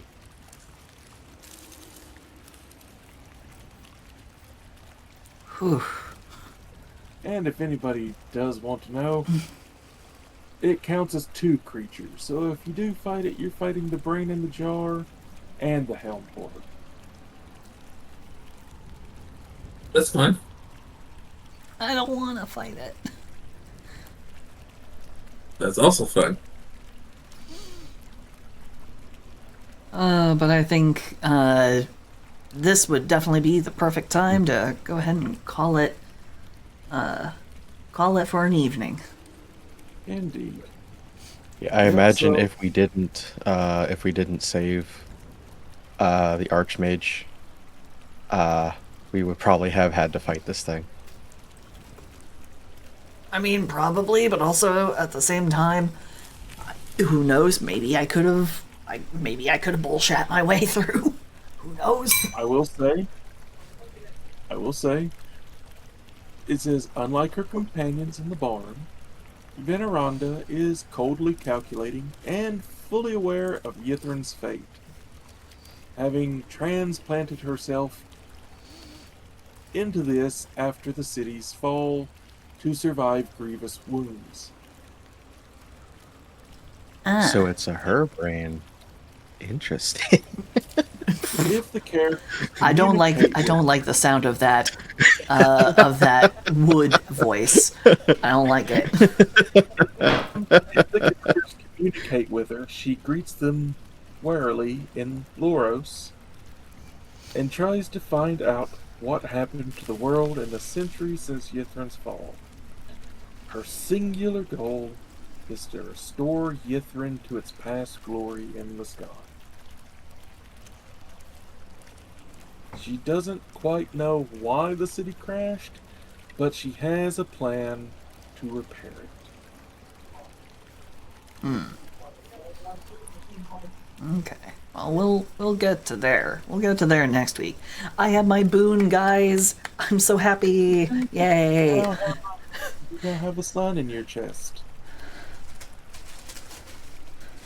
Yeah. And as always, boss, thank you so much for running these games. It is always super fun, and yeah, the only reason why I have a tone that's not excited right now is just simply because I am tired. I have been up since, say, 8 o'clock this morning and have not been down since. So Yep. Well, then you have yourself a good night. You have yourself a good rest. you all have a good night, and thank you again for a wonderful time. Yes, yes. Until next time, this is Papa Luxray signing off with Slack is on sale. Cut you some.